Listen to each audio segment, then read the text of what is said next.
Across the UK, on DAB+, on YouTube, on your mobile, and on your side. This is Talk.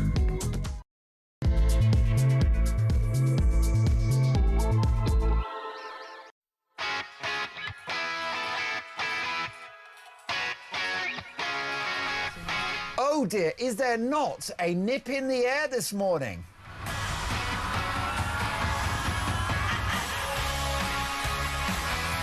Gloves, weather, scarves, bobble hat, you need it all. There is seriously cold temperatures out there. Top of the morning to you, this is Talk Breakfast. Mark Dolan with you for a very big 4 hours. And it's 4 minutes past 6, so much to get through. My priority for the next 4 hours is to get your opinions on the national television and radio airwaves.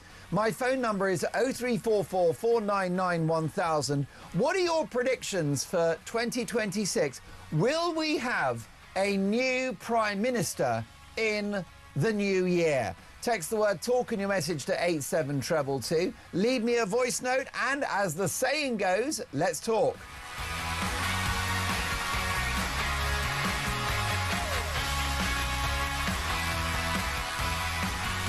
So many big stories to get through, but let's start with today's front pages. The weekend. Rachel Reeves, I can't rule out tax rises in 2026. The Chancellor says that she can't rule out future tax increases and warns the world is incredibly volatile at the moment. It would be wrong to start writing future budgets. No, Rachel from Accounts, the world is not volatile at the moment. There's no pandemic. There are no fresh wars. Everything is quite stable. You have no excuse for this dying economy. It's two budgets which have absolutely signed the death knell for the well-being of this country economically. You are responsible. There are no headwinds. It is Labour policy. It is socialism, economic quicksand, the failed idea that never dies. But have you noticed there, she's getting the excuses in early. Rachel Reeves, I can't rule out tax rises in 2026. If I was Chancellor, I would rule them out. I would say next year, 2026, there will be no tax rises. In fact, I'm going to cut taxes because that grows the economy.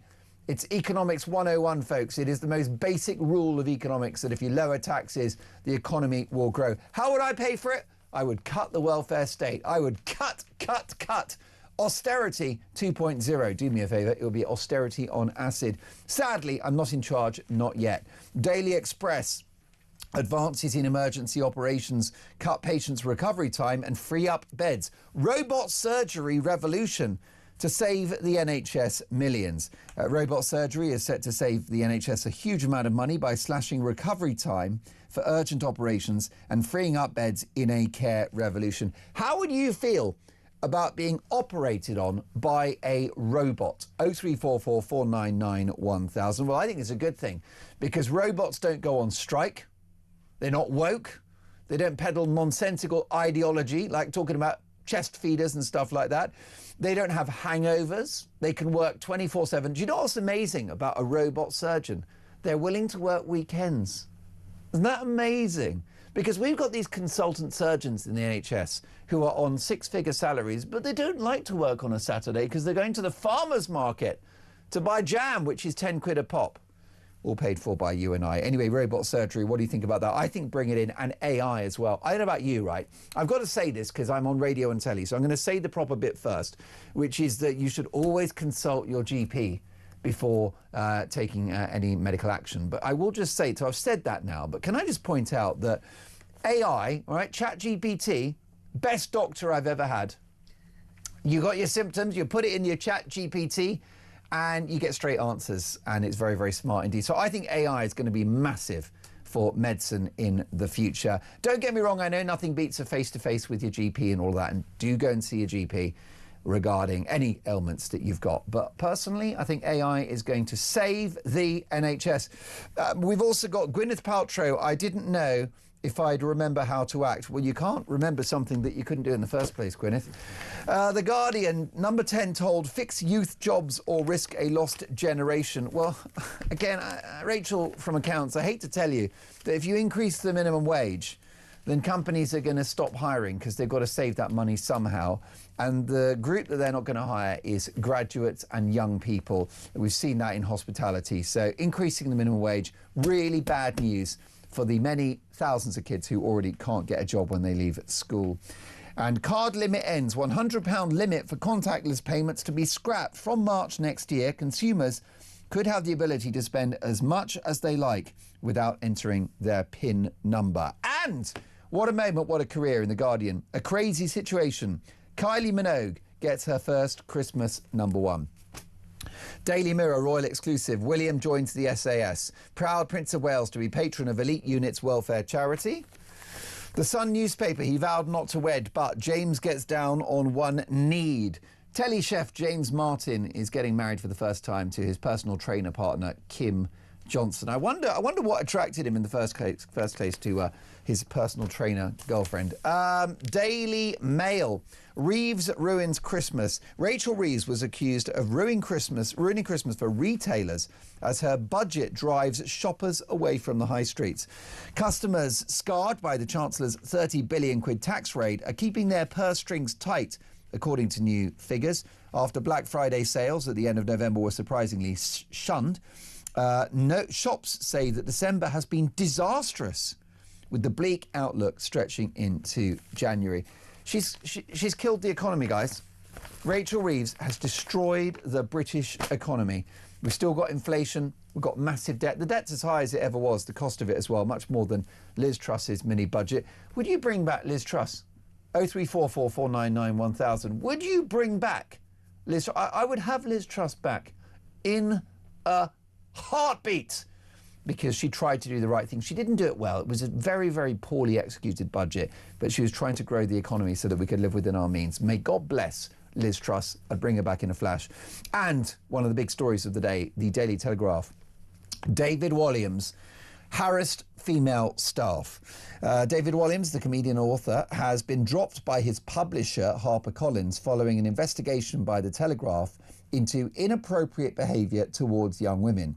Walliams, one of the country's best-selling children's authors, faced accusations that he harassed junior female employees at HarperCollins.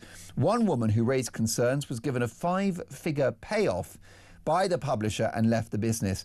The newspaper began investigating allegations of inappropriate behaviour by Walliams last year. 2 questions for you on David Walliams. First of all, have you ever found him funny? Right. Is David Walliams funny? 0344 499 1000. And is his career over now? Well, I think it is. It's the topic of today's Dolan's Dispatch. I think he's done. I think that his most recent allegations, which he denies strenuously, are no laughing matter, and I think it's the end of the road for this famous comedian.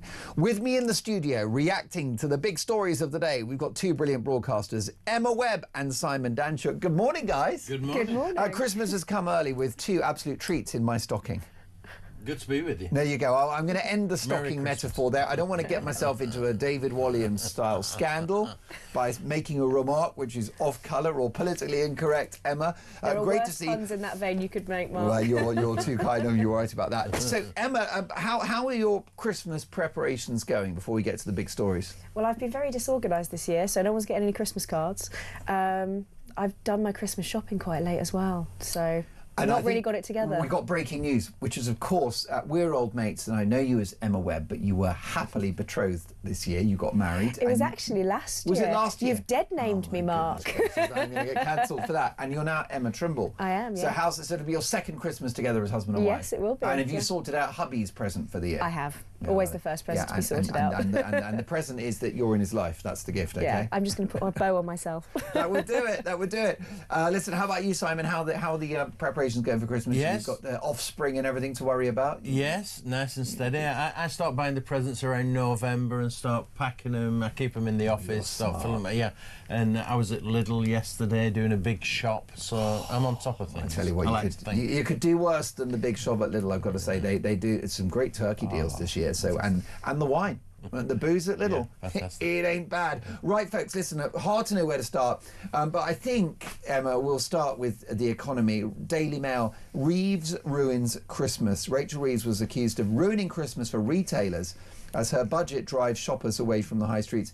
This is a big problem because the cost of servicing our government debt is over 100 billion a year. Christmas is a time for the economy to actually grow, to have a lot of output. People go shopping, you know, what is it? 75% of our economy is consumption, people just buying stuff. And yet we've got policies now that are stopping people doing that because they can't afford it. Yeah, I mean, I love how powerful and strident this is, that Reeves ruins Christmas. Because, I mean, I feel like I've been saying this till I'm blue in the face, that the strategy of this government seems to be to tax the productive parts of the economy in order to fund the unproductive parts of the economy. Yeah. First it was for public sector pay rises, then it was to increase the public money going to welfare. And we've seen also, you mentioned the story in The Guardian about youth unemployment. Well, of course, companies can't hire young people because they've got this pressure put on them through national insurance hikes.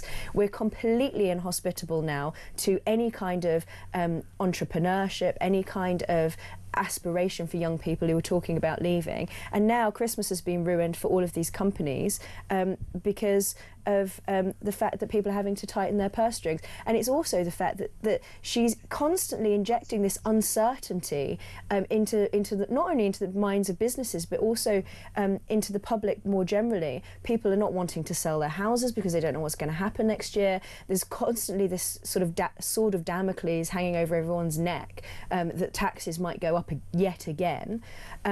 Nobody trusts the government when they say that they're not going to raise taxes, or as they did at the beginning of their premiership. So I mean, this is just a monumental act of self-harm. And I was actually saying before we came on air, I was in an Uber the other day. Muslim Uber driver said to me, you know, it just doesn't feel like Christmas this year. Wow. There's just no Christmas spirit. No one's out enjoying I agree. parties. No one's out on the high street. You know, people just don't seem to be out and about doing the Christmas. He said, every street I drive down, there's no one out and about doing anything Christmassy. No, companies are cancelling their dues. I was going to be involved in an event a couple of weeks ago, and because of the financial environment, they said, sorry, we haven't got the money this year, we can't do it. We're laying people off. Simon, a lack of Christmas cheer. This is not international headwinds. This is not the war in Ukraine. It's not a legacy of COVID. And you've got in the newspaper today, Simon, Rachel Reeves rolling the pitch potentially for even more taxes next year. I can't rule out tax rises in 2026, says the Chancellor, who's taken us to the biggest tax burden since the Second World War. Yeah, there's a cost of living crisis out there, isn't there? People are just not spending, as Emma says. People are just really pulling back. And unemployment is continually going up. I mean, every month unemployment is higher under this Labour government, so people are just not spending. And to see Reeves not rule out higher taxes, as you say in the newspaper. I mean, it's just devastating. And Emma also mentioned the national insurance increase that came about from the last budget. That's really devastated businesses, so they're just not employing people. It's getting tougher by the month, no doubt about it. I mean, these proposals by Labour, not just this policy, the workers' rights package, all of it is laudable, isn't it? On paper, Simon, there's nothing wrong with giving people more rights in the workplace so that they're not treated badly by their employers, and that they know where their money's going to come from. And similarly, an increase in the minimum wage on paper is not a problem. I want the folks delivering the mail and the parcels or whatever they do, what anyone is doing in their work, to be paid a proper wage. We can all agree on that in the studio, can't we? Yeah. The problem you've got is that these policies, the workers' rights package and the increase in the minimum wage, has an unforeseen consequence, and that is economic damage. Yeah, employers will not pay.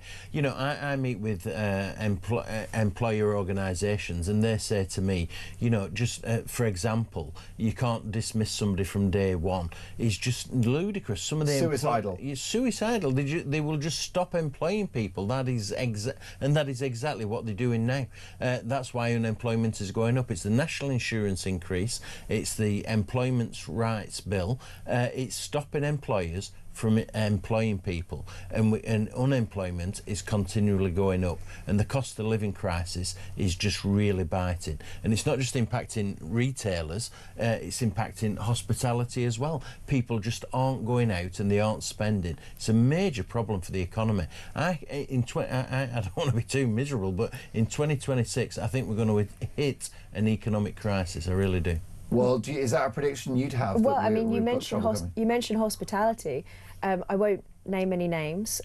Very well-known cocktail bar was there a couple of weeks ago. No one there, with only people there, more staff than clientele. Yeah. I think the issue is also that these businesses. You can talk about raising minimum wage, and sure, everybody can agree that it would be nice for people to be paid more, but in order for that to work, we need to have a prospering economy. And if you are increasing the demands on businesses, those businesses will go bust and unemployment will rise. The fact that we have young people now who are moving to places like Australia, which is far more hospitable to any young person with aspirations, is a complete disaster. It's not, it's not just about the old Laffer curve of the rich people in society leaving, and therefore the amount of money that the government actually can take in tax ultimately goes down. I am not particularly economically literate, and I understand that this government's approach is damaging and just frankly garbage. Well, definitely. I'm afraid the numbers speak for themselves. It is 6:19. Next up, is David Walliam's career over?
It's no good saying, we've got a wonderful multicultural society and diverse is our strength, when you've got one group attacking another. That's no good.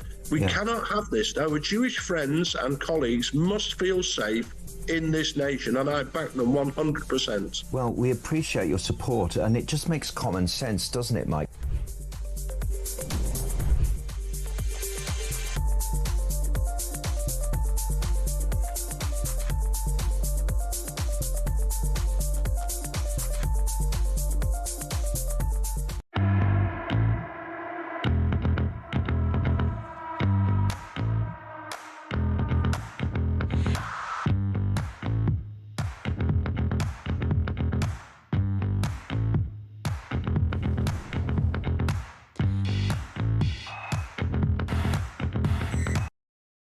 across the UK.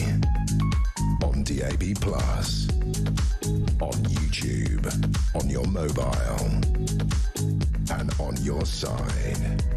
This is Talk. Sean in Gloucester has messaged the show at 22 minutes past 6. Good morning. Welcome to Talk Breakfast. Good morning, Mark. Says Sean, every day Keith Stalin and his party of lying idiots do something else to destroy democracy. He's doing his best to rejoin the EU. Rachel Thieves on about more tax rises to fill another fictitious black hole.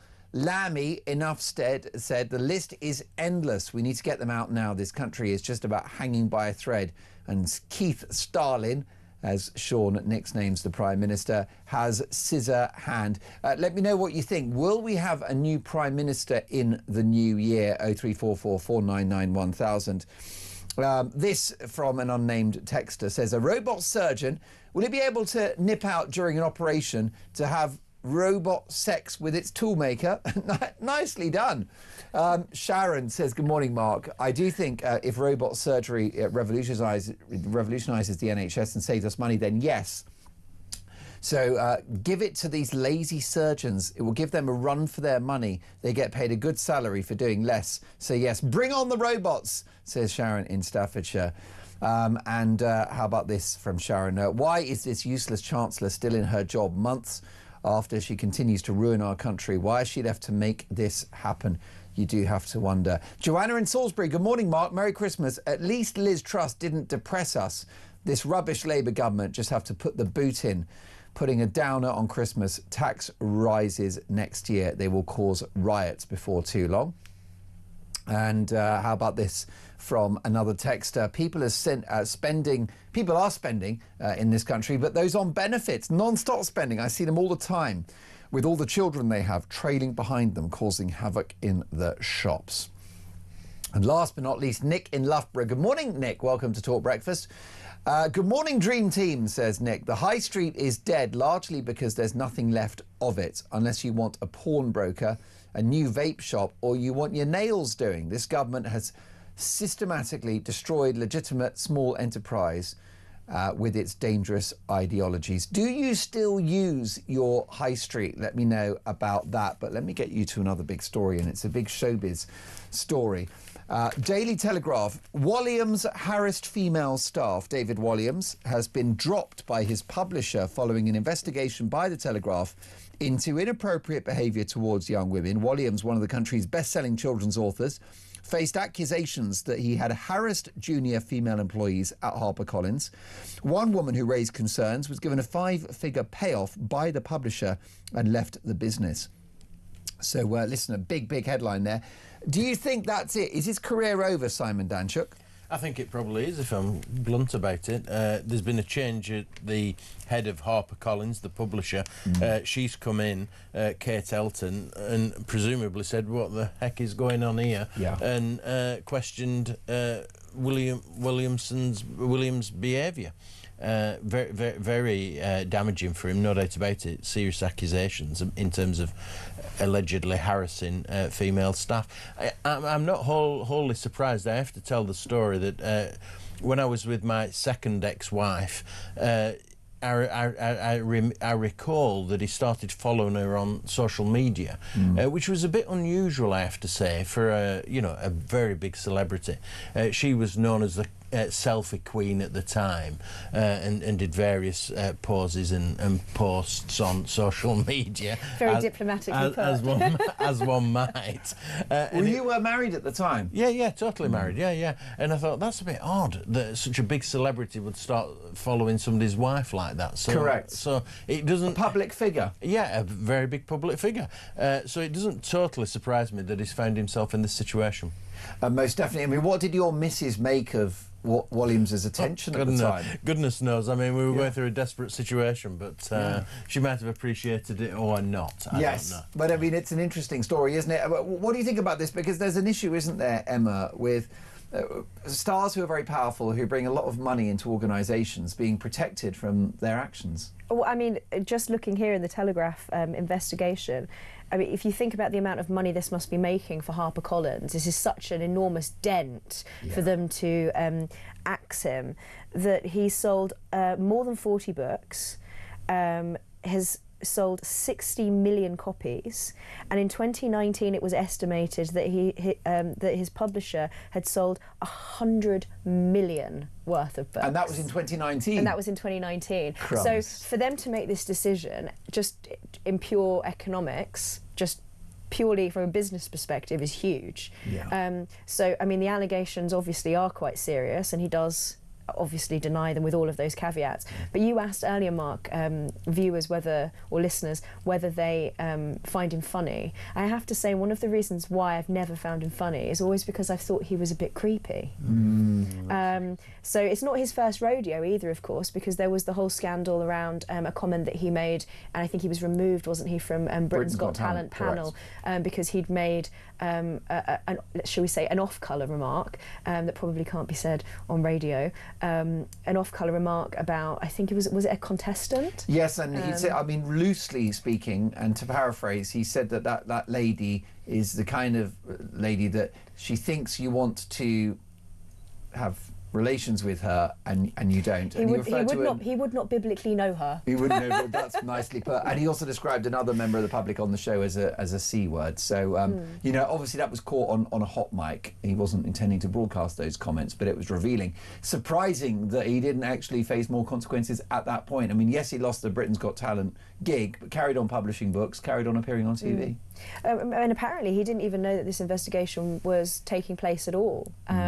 So I'm guessing that this has come to him as quite a surprise. And like I say, he does deny it, and you never know with these things. You know, you have to be innocent until proven guilty. Definitely, but we've certainly seen, haven't we, Simon, previous stars being insulated from the consequences of their actions because they bring a lot of money into an organisation, or a lot of viewers, a lot of ratings. Yeah, but that's something of the past, I think, to be quite honest. I suspect that Williams will go into therapy for a reasonable amount of time. He'll come back out all remorseful, and he will try and rebuild his career.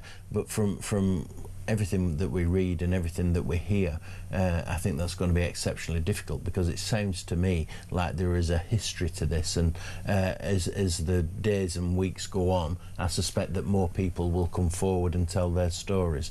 I think that might be the reality of it. Well, that's right, and today's Saturday, I think this will be absolutely a big story in tomorrow's Sunday papers. I think The Sun on Sunday, Mail on Sunday, Sunday Telegraph will be all over this like a rash, Emma. Oh, I mean, I imagine that this could be like, you know, previous scandals that just go on and on and on. We'll probably be talking about it for a really long time. Not that I ever like to make predictions, but I feel like also because he's such a big figure, I don't think he's quite national treasure status, but his books are so popular. And it's also the fact that he's a children's author. I think that adds an extra dimension to these allegations, and how, you know, a lot of the parents of the people who might buy those books will feel about, you know, maybe they'll second guess whether the allegations are true or not. They're still damaging. So I imagine a lot of parents they were thinking of buying one of his books for their children for Christmas, and will, you know, think twice about that. Well, what we can say, which is provably the case, as reported in the Daily Telegraph, that a junior female employee at HarperCollins settled with the publishers for a 5-figure salary before leaving the business in relation to her concerns about his conduct. It's also reported in the Telegraph that female members of the team at HarperCollins were told only to meet Williams in pairs and don't go to his house. Yikes! Yeah, it doesn't sound good, does it? No, and children's book publishing is absolutely massive. This, especially at this time of year, you know. But you talk about parents; they will have already bought his books as presents. They might not all be as organised as you are. No, perhaps you're right. I mean, he's not going to sell another book for the rest of Christendom, is he? No, I mean, who's running off to Waterstones today to buy Gangster Granny? Yeah, no, exactly. It's a major problem. You're exactly right. I mean, it would be different. Not sure why I'm laughing, but you're exactly right. Wouldn't it be different Simon, if he was a rock star, you know, and maybe the kind of a Mick Jagger type, you know, and he's, you know, basically, you know, the groupies and the hundreds of girlfriends, you know, you just think, well, that's sort of on brand. That he's a man of appetites. Not anymore. Even in music. Even if you look at the way, you know, all of the allegations against Russell Brand and the kind of like sleazy naughties and all that kind of thing, I think we're so far beyond that now. On the other side of the Me Too movement and everything, that it's not even really a stereotype, is it, anymore? That, you know, you don't have your kind of like Mick Jagger groupie types. No, I mean, there is one thought, Simon, which is, and Emma, you're so right to point out that Mr. Williams denies these allegations, and he's got access to an army of lawyers, and he hasn't been afraid to use them in the past, and he will again. That Britain's Got Talent story is interesting. So he's caught on a hot mic making these vile remarks, which he did make. He managed to sue ITV for £5 million for releasing the content of that tape because it was misuse of data. Even though he apologised for the remarks, he managed to pocket £5 million off the back of it. But he denies the allegations in relation to this story, Simon. And even if the allegations were proven, none of it's illegal. So are we pearl clutching here? Is this finger wagging? Is this guy being unnecessarily judged morally? He's a single man, and if he bombards a 17-year-old with text messages, no crime has been committed. The psychology of it is really interesting, isn't it? Why he feels the need to do this sort of thing, and you know, whether it's acceptable or not. It clearly isn't acceptable because HarperCollins have taken action against him. They've paid out money to somebody who's been upset by his actions and don't feel they can keep hold of him. But why he as an individual feels the need to continue to do have this type of behaviour, I think is interesting. And will he learn a lesson, or will he continue acting the way that he's allegedly acting, I think is an interesting question. Williams needs to be ditched. Good riddance. I can believe these allegations of harassment against him, says Sharon. Tony says, Mark, I've always been fascinated by people who love celebrity types. Naive, to say the least. And Richard in Lancashire, David Williams's books aren't even that good. It baffled me how he managed to churn out so many. But when you read them to the kids, you see how basic, repetitive and plagiarised they are. Won't be missed from the Christmas list. Is he funny? Has he ever made you laugh, David Williams? Not at all. I thought Little Britain was funny, but actually I've always found him a bit off-putting. Even, you know, I've never watched Britain's Got Talent, but I've seen clips of it. I've just never, I mean, not even not being a fan, I've just never liked him very much. How about you, Simon? Little Britain, you're right, Emma. Little Britain was funny. And some of that was a bit off-colour as well. Yeah, very off-colour. Did the BBC take some of it down? Literally off-colour, yeah, no, in terms of race and things.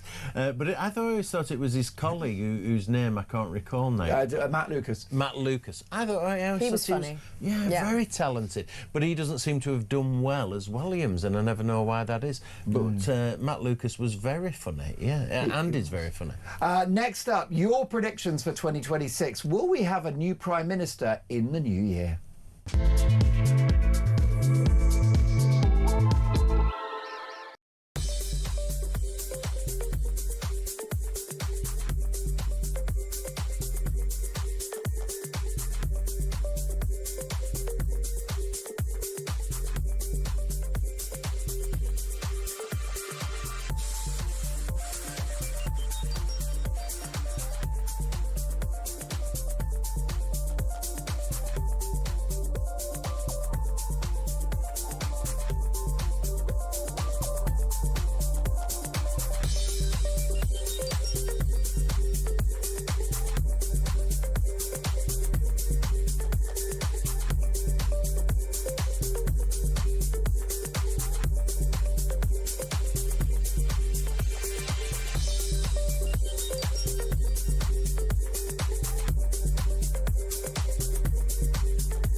Across the UK, on DAB+, on YouTube, on your mobile, and on your side.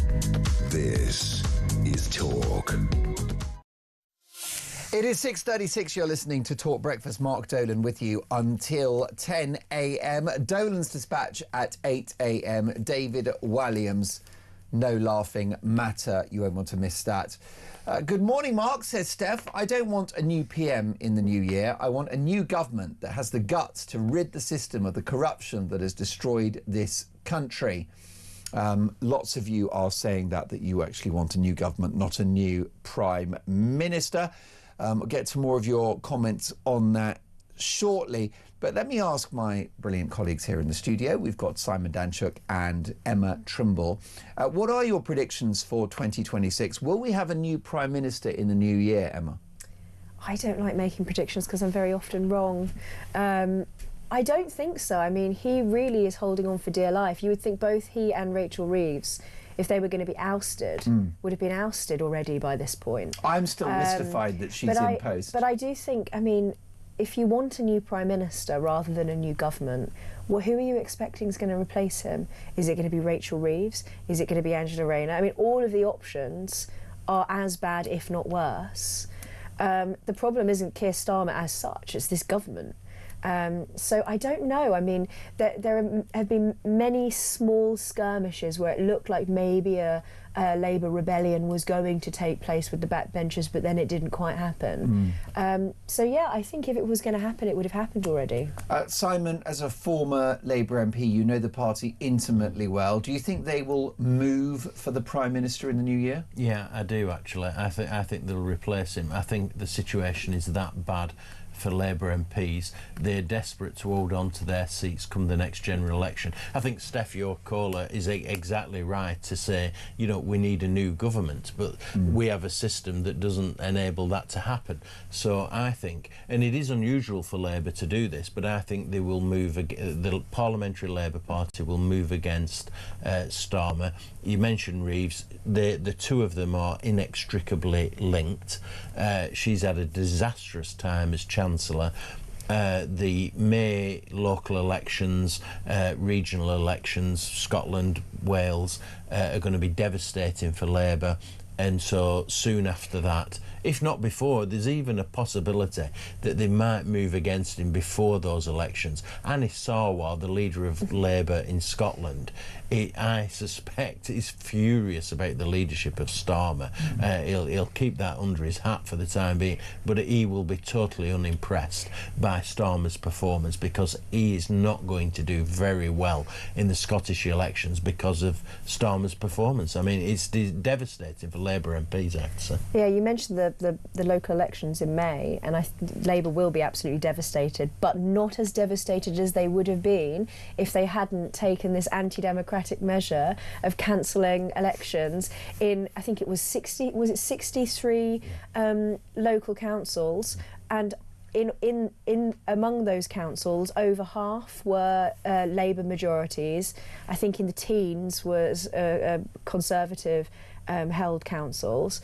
So, you know, if they hadn't done that, actually, I think that shows actually maybe just quite how afraid they are of the damage that could be done to this government, that maybe, I mean, it could be so bad and so devastating that it may become untenable for them to not call it an early general election. Yeah, you're exactly right. And the Electoral Commission, which is an independent body that oversees elections, came out yesterday saying there is a conflict of interest where you have local authorities deciding that they're not going to have elections. I mean, and with the support of the government. And it's quite clearly gerrymandering. They are avoiding having elections so that they don't lose seats, so that Starmer is under less pressure, so he might be able to hold on to being Prime Minister. I mean, it's scandalous. And not only that they can postpone them to 2026, but that they can then apply again to postpone until 2027. So they could effectively, I mean, rather than having 5 years tenure, they'd have 7. They could effectively just push it until the next government. Yeah. It's unbelievable, unbelievably bad. It's almost Stalinist. I mean, it is outrageous what's going on in terms of elections not being held. And there's also the damage that they're wielding constitutionally as well, doing things like getting rid of jury trials and whatnot. I mean, they're taking the assault on free speech, of course. Exactly. Digital ID. Surveillance. Yeah. I mean, there are so many things that are so unbelievably damaging to the character of this country. Like, fundamentally, the liberties that we've had, like jury trials, for, you know, close to 1,000 years, and they're just treating it like, you know, vandals with a sledgehammer. So I think really, if you just talk to a person in a pub anywhere in the country, it's not even that people are sick of it, it's not even that people are depressed about the economy. There's this like real sense of complete despair.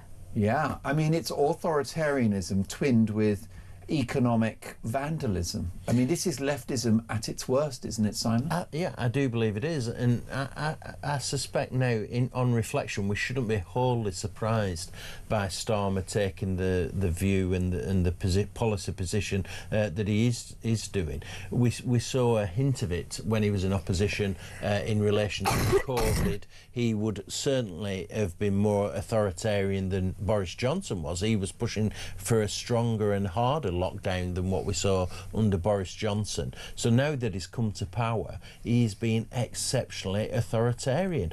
And I think people are surprised, you know, astonished and disappointed, you know, by what he's doing, and want to be able to get rid of him. I mean, Labour is at the lowest ratings that Starmer is at the lowest ratings Prime Minister's ever had, ever. The sooner he's gone, the better. And I think Labour MPs who want to hold on to the seats will move to get rid of him by May, if not soon after. It's interesting, isn't it? Because Emma said a replacement of Starmer could be worse than the current incumbent. The replacement for Starmer will certainly be more left-wing.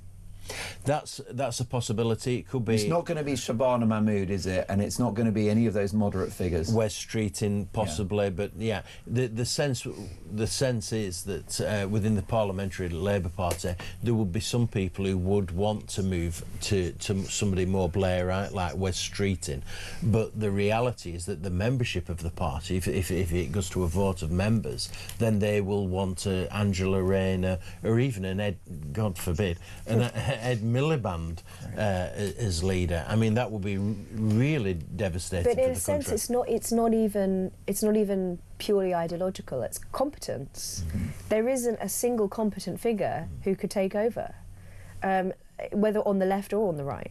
I mean, Wes Streeting is the best the Labour Party's got, and I'm not singing his praises, but he's probably the most competent candidate for it. Yes, because I mean, you've got Angela Rayner, who is a talented politician, but that's very different to being a good public administrator. Well, what she does is she makes headlines.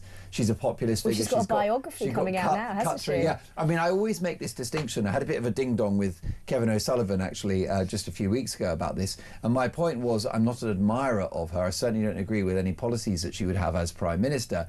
But she's got that cut-through. She's, I think, Labour's equivalent of Boris Johnson, a sort of, you know, very, very larger-than-life, charismatic individual that the party membership love. But I certainly don't love the idea of her as PM. But I think, if you want a prediction from me, I think she's perhaps the most likely to replace Keir Starmer next year. God save us all. I know.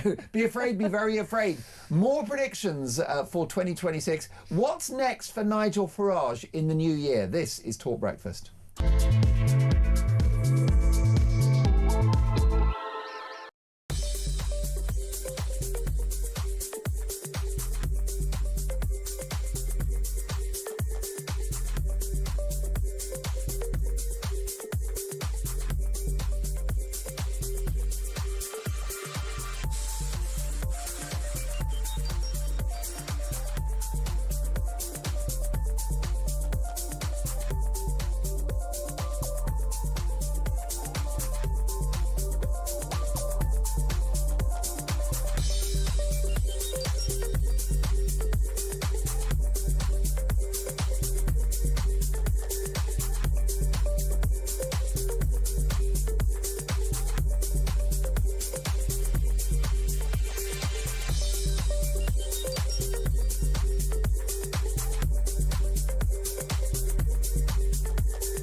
I know polling can be a strange old thing, but they're pretty consistent in favour of reform right now.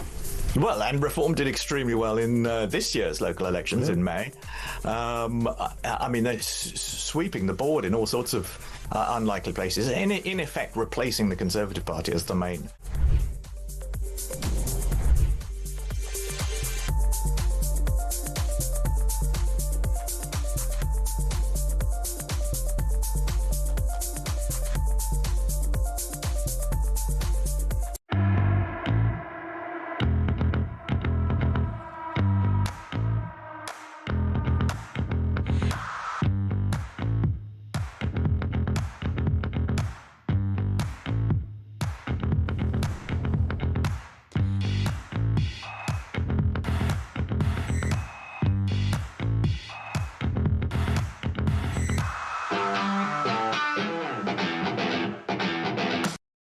Across the UK, on DAB+, on YouTube, on your mobile, and on your side. This is Talk. 6:47 Talk Breakfast. Lovely to have your company. I'm here till 10 a.m. both today and tomorrow. And more front pages. The Guardian newspaper, number 10, told fix youth jobs or risk a lost generation. The future of the youth minimum wage will come under review as part of a major inquiry into rising inactivity among young people by the former Health Secretary Alan Milburn. A crazy situation. Kylie gets her first Christmas #1. And Daily Express, robot surgery revolution to save the NHS millions. I'll get to your calls and texts on that in the next hour. With me in the studio, Emma Trimble and Simon Danchuk. And Simon, what kind of year do you think Nigel Farage is going to have? I think he's going to have a good year, actually. And what you can see with reform, I think what they're doing at the moment is keeping relatively quiet and just watching Labour mess up. And I think it's the right position to take. So I think Labour's going to continue to mess up. Starmer's making a complete mess of it. It's very unpopular. Reform's sustaining a position of around 30% in the opinion polls. They could start to get squeezed a little bit if Kemi Badenoch carries on or starts doing as well as she has started doing. She's done a little bit better in terms of performance in the last few weeks. If that continues, that might squeeze reform a little bit. If Labour replace Starmer, which I think they will, then that might, if they end up with Wes Streeting, then that might squeeze reform a little bit. But generally, I think he'll carry on in the same position that he is doing, not saying too much, staying at around 30% in the opinion polls, if not doing a little bit better than that. Interesting. Well, what do you think for Farage in 2026? Has he put all of the kind of schoolyard, racism allegations behind him now? Is he able to move on from that? I don't think that that's even touched. I mean, I just don't think it's touched him. Even just last night, I was looking at the latest Westminster voting intention. It was on 33%, and so much further ahead of the Conservatives and Labour. And honestly, if I thought that Nigel Farage wasn't going to have a good year next year, then I wouldn't have just joined the Reform Party. Yeah. So, and I say this as somebody who publicly backed Kemi Badenoch. I was a member of the Conservative Party. I think very highly of her. I think she's had an amazing couple of weeks. Everything that she came out and said around misogyny and saying that we should be focusing on the people who are coming here from abroad, from cultures that have really regressive attitudes to women. I thought she was very sort of classic Kemi on that, very strident, very authoritative, and that's really what people have wanted to see of Kemi from the very beginning. But the issue that the Conservatives have is not how well they perform or how good the policies are that they propose, how well Kemi does in Prime Minister's questions. The problem that Conservatives have is very difficult for them to get out of, because the issue is what the electorate believe the Conservatives will actually do. And the reality is that they can say whatever they like, but after 13 years in government, and things having only gotten worse and worse and worse and worse, particularly on immigration, particularly with the Boris wave, people just simply are not listening anymore. They just don't care. They don't believe anything that the Conservative Party come out with, and they might individually like Kemi or Robert Jenrick, but ultimately it doesn't matter. Whereas I think Nigel is one of the most effective political campaigners of all of our lifetimes, he managed to do more for this country out of government than anybody has done whilst being a sitting MP. And I think that he has that sort of touch. I've seen him, out and about, and he just has that common touch. People trust him, and I think that's also why these historic allegations, they just don't really stick, because I think reform, it's not just people's last hope on particular issues. This is actually fundamentally about democracy. It's about trust in democracy.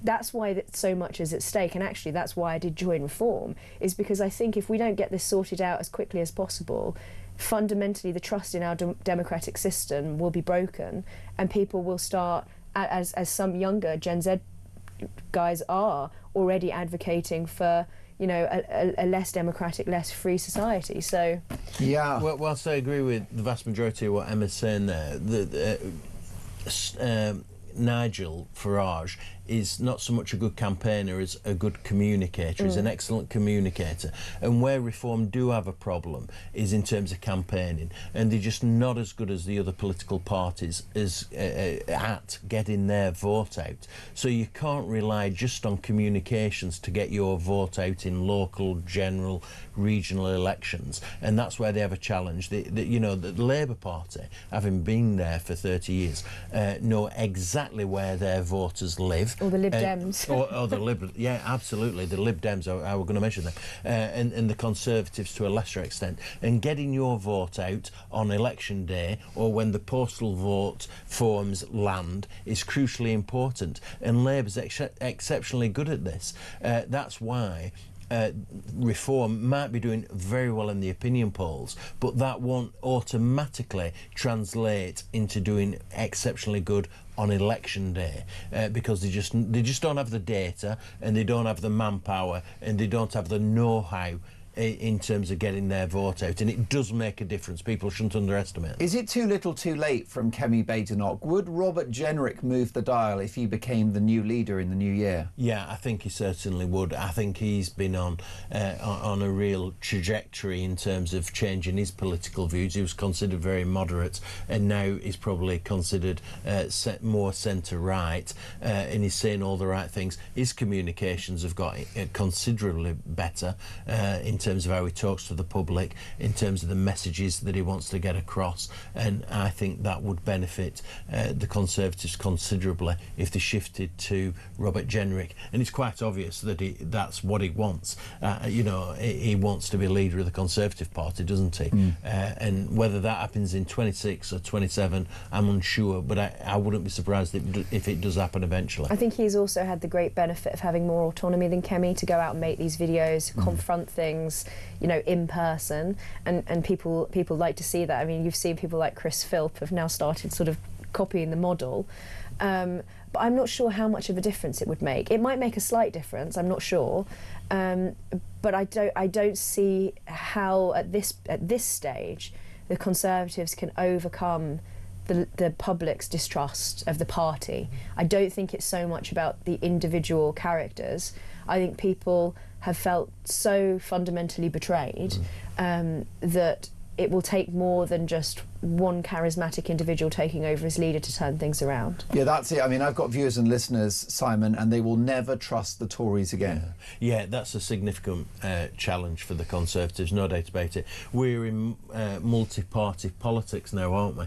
It's not just Labour and the Conservatives who used to slug it out in general elections. Now we've got the Greens, we've got the Liberal Democrats, God forbid. Your party, our party, whatever party. Yeah, exactly. There's so many parties involved in this, and then the regional parties, Clyde in Wales and Scottish National Party in Scotland, and so on and so forth. So the votes are going to splinter quite considerably. And the other dimension of that is the independents. So you see this rise in Muslim politics with these independent MPs who are in a sort of loose alliance with each other. I mean, some of them were involved with your party, but the influence of Islam in our politics is also becoming this, sort of cemented aspect of the political landscape, Yeah. and that makes a huge difference, because if you think about figures like, talking about, Wes Streeting potentially becoming the next Prime Minister, if you look at figures like Wes Streeting, they had their majorities cut. Naz Shah, I'm not sure if Shabana Mahmood is one of them, but their majorities were cut significantly by independent candidates. So even though some independent pro-Gaza MPs won their seats, actually beneath the surface there's something a lot more significant going on, which is that these independent MPs have taken a massive chunk out of senior Labour figures' majorities. Yes, Simon, and that makes yeah. a huge difference to the way that they campaign. Oh, it's massive, and it's going to affect, and it already is affecting government policy to placate the Muslim vote. I mean, I had Trevor Kavanagh on the other day. He said lifting the two-child benefit cap was actually a sop to Muslim voters, which has been underreported, but you could argue that is the case. Ethnic Brits, by an order of magnitude, have more kids than white Brits. There you go. Those are just the facts. Simon, I've got lots of listeners and viewers who don't just want a new Prime Minister, they want a new government. They've got probably potentially until 2029. Is there any chance, can you give my audience any hope that this government could fall before then? Yeah, no, that's a really interesting point, actually. I think if, because it's different from previous governments, Conservative governments, where they've soldiered on and changed leader, changed to Theresa May or changed to whoever else. I think this is a different situation. So I think Labour will change their leader from Starmer to somebody else, but then the pressure will be on to have a general election more than ever before, because it was a loveless majority. People stayed at home in the last general election. Very few people actually voted for Labour. It wasn't 1997 when people came out in their literally millions to vote for Tony Blair, and so there will be really strong pressure on the new Prime Minister, whoever takes over from Starmer, to call a general election. So I could imagine there being a general election in 2027, actually. And that's a view shared by Nigel Farage. What do you think? Will we get an election before 29? I don't know, but I think that we shouldn't wish for an election that comes too early. I think we should hope for an election to be called early, but late enough that Reform are ready for it. Because if Keir Starmer was being strategic, he might call a very early election, knowing that the vote might be more split than it would be if it was later between the Reform and Conservatives, so that Labour would then still be in government. Maybe they would have, they've already got a historically low vote share, but then the government will be able to say, well, we have a mandate because we still have an overall majority or whatever. So I actually think that what we should be wanting is a well-timed general election. Yeah, interesting. That is very interesting. I could imagine Starmer, threatening his Parliamentary Labour Party to say, listen, if you don't leave me alone, if you don't leave me in place, I will go to the country again. I think you're right, because he's ruthless. He's ruthless. No, absolutely. Simon Danchuk, Emma Trimble, thank you so much. Have a great Christmas, and we'll see you in the new year. This is Talk Breakfast. More to come.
across the UK, on DAB+, on YouTube, on your mobile, and on your side. This is Talk.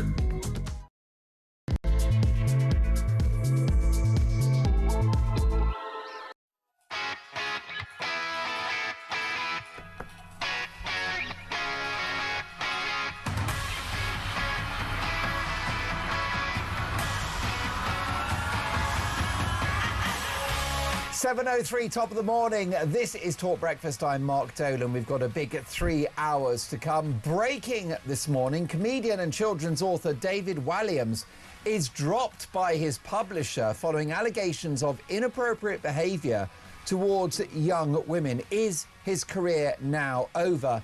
We've got the inside story, the details of which will shock you. Forget about Scrooge or the Grinch. The Chancellor, Rachel Reeves, has been accused of ruining Christmas for retailers as her budget drives shoppers away from the high street. Do you use the high street? Is it now dead? 0344 499 1000. Meanwhile, Rachel from Accounts refuses to rule out tax rises in 2026. So what are your predictions for the new year? Will we have a new Prime Minister in the new year? Let me know your thoughts. What are your hopes for the new year? 0344 499 1000. Text the word talk in your message to 87222. Send me a voice note. And as the saying goes, let's talk.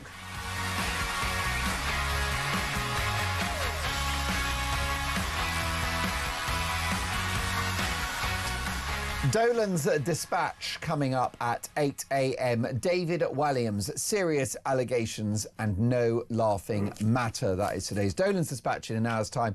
You won't want to miss it. Let's have a look at tomorrow's front pages, and we'll start with the Daily Telegraph. Walliams harassed female staff is the headline. David Walliams has been dropped by his publisher following an investigation by the Telegraph newspaper into inappropriate behaviour towards young women.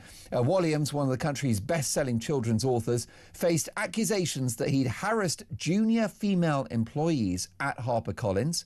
One woman who raised concerns was given a 5-figure payoff by the publisher and left the business.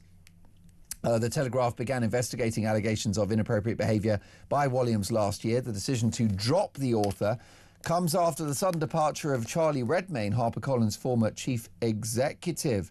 It's understood that Walliams did not know about the HarperCollins investigation and that its conclusions were not put to him. Putin vows revenge after Ukraine strikes tanker in the Mediterranean is the other story in the Telegraph. The Sun newspaper, James gets down on one need. That is James Martin, the TV celebrity chef who is to get married in the new year. Daily Mirror, royal exclusive. William joins the SAS, proud Prince of Wales to be patron of Elite Unit's welfare charity. Daily Express, robot surgery revolution to save the NHS millions. Would you be happy to be operated on by a robot if it was cost effective for the NHS? Let me know. 0344 499 1000. The Guardian newspaper, number 10 told, fix youth jobs or risk a lost generation. And Kylie Minogue hits number 1 once again, this time with a Christmas single. Daily Mail, Rachel Reeves ruins Christmas. Rachel Reeves was accused of ruining Christmas for retailers as her budget drives shoppers away from the high street.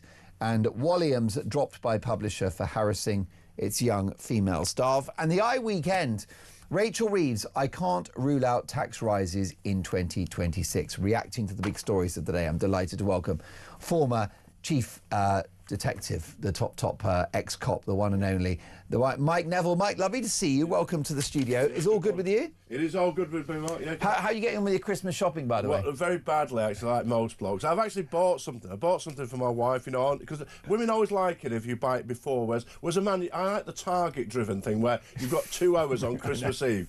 You got the list. Can you achieve those aims. But, you know, men are different, aren't they? If I have to go in and buy a pen, I go into a shop and buy a pen. Of course, with my wife, it's a case of go in there and drift around. I say, you're forgetting the strategic aim here. The strategic aim, we've come to buy a pen or whatever else, but off they go in different directions. But yeah, the Lord had his purpose in making us different. That's most definitely. I mean, a lot of men do like to shop on Christmas Eve, don't they? It's target driven. It's good fun, isn't it, to have that list? Also, I don't know if you found this, but Christmas Eve, the shops are empty.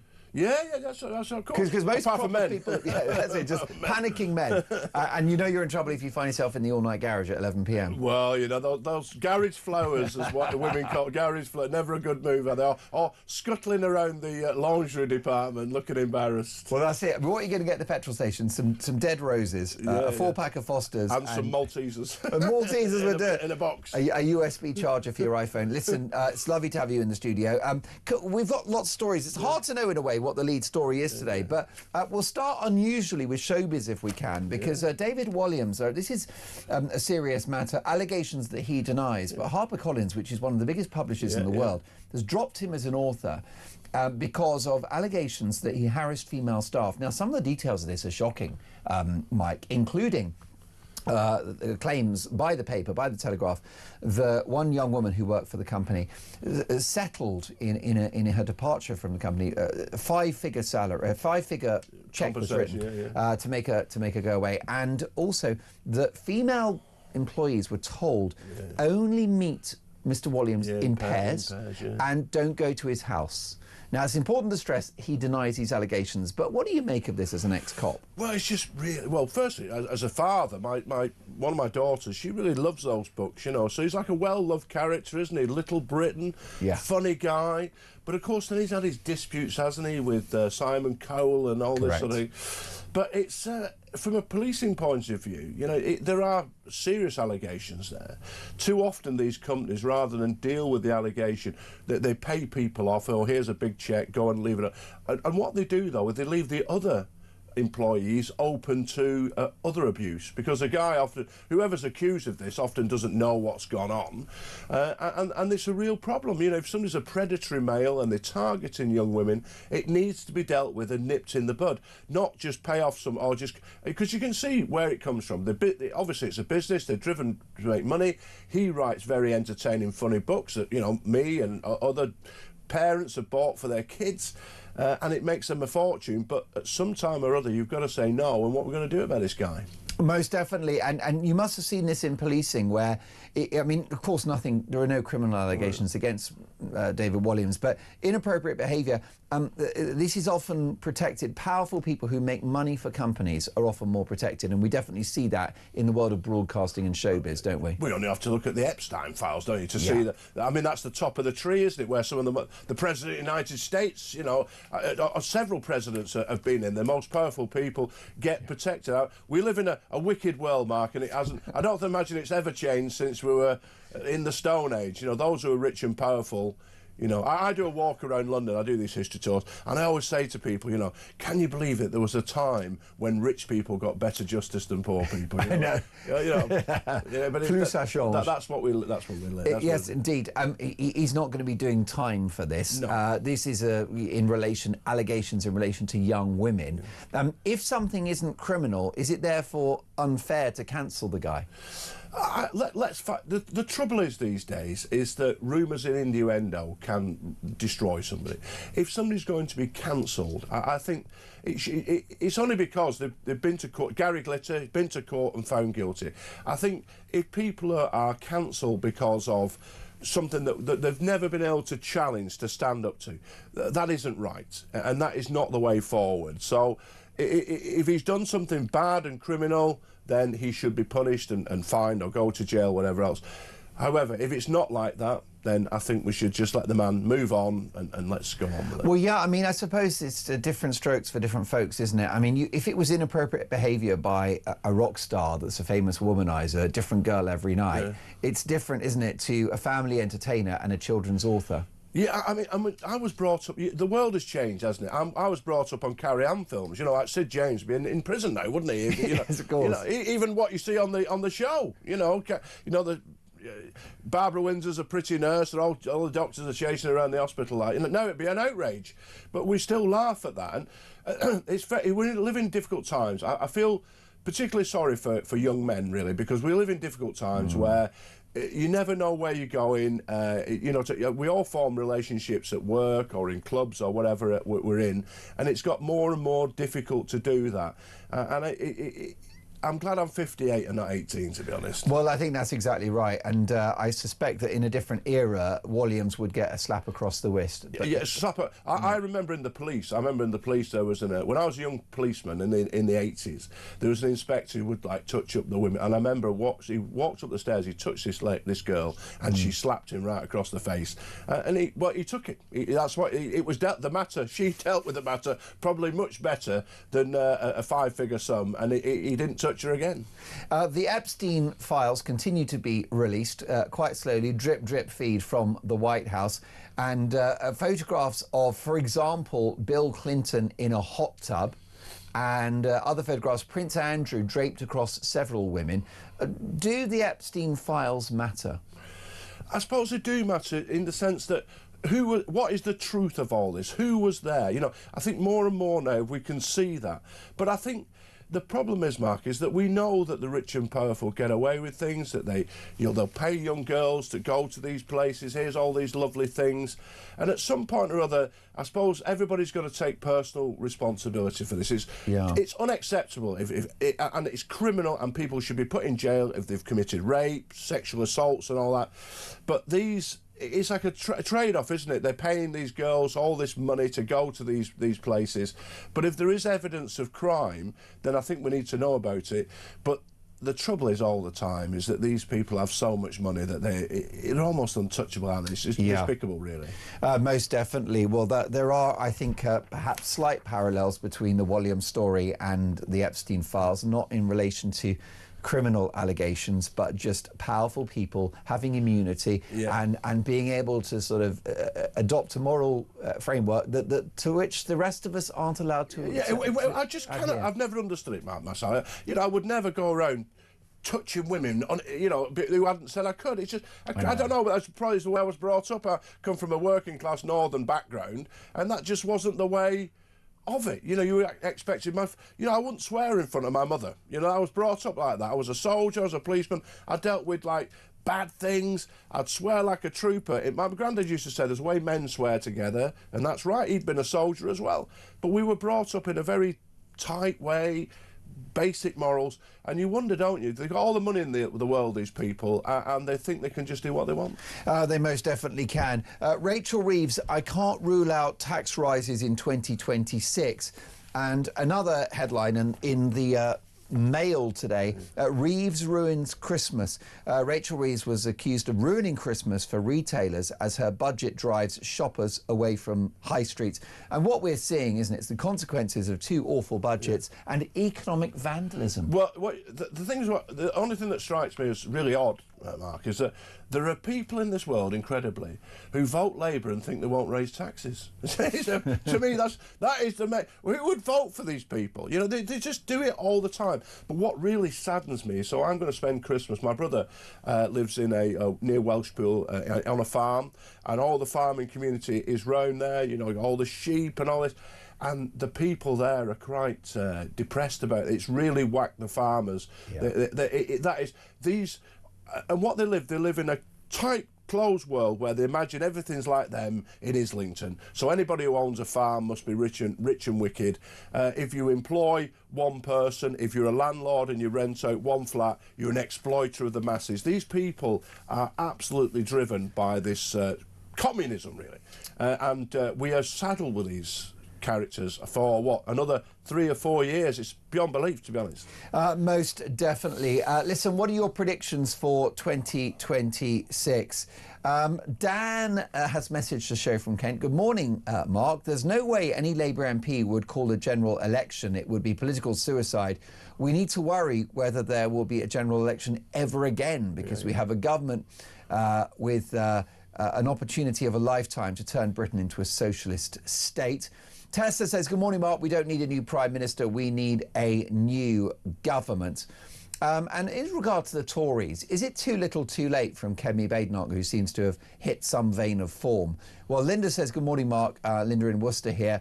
It won't matter how much to the right Badenoch moves, or if the Tories install Jenrick as leader.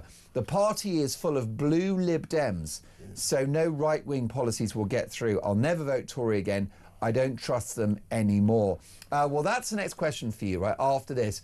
Next year in 2026, does Nigel Farage take a step closer to number 10?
About so different cultures, so there's female genital mutilation, there is how they are told to cover up. In some instances they may choose that, but it's this kind of trying to make women disappear from society is being driven by more than one culture and more than one ideology in this country now, because we are a melting pot.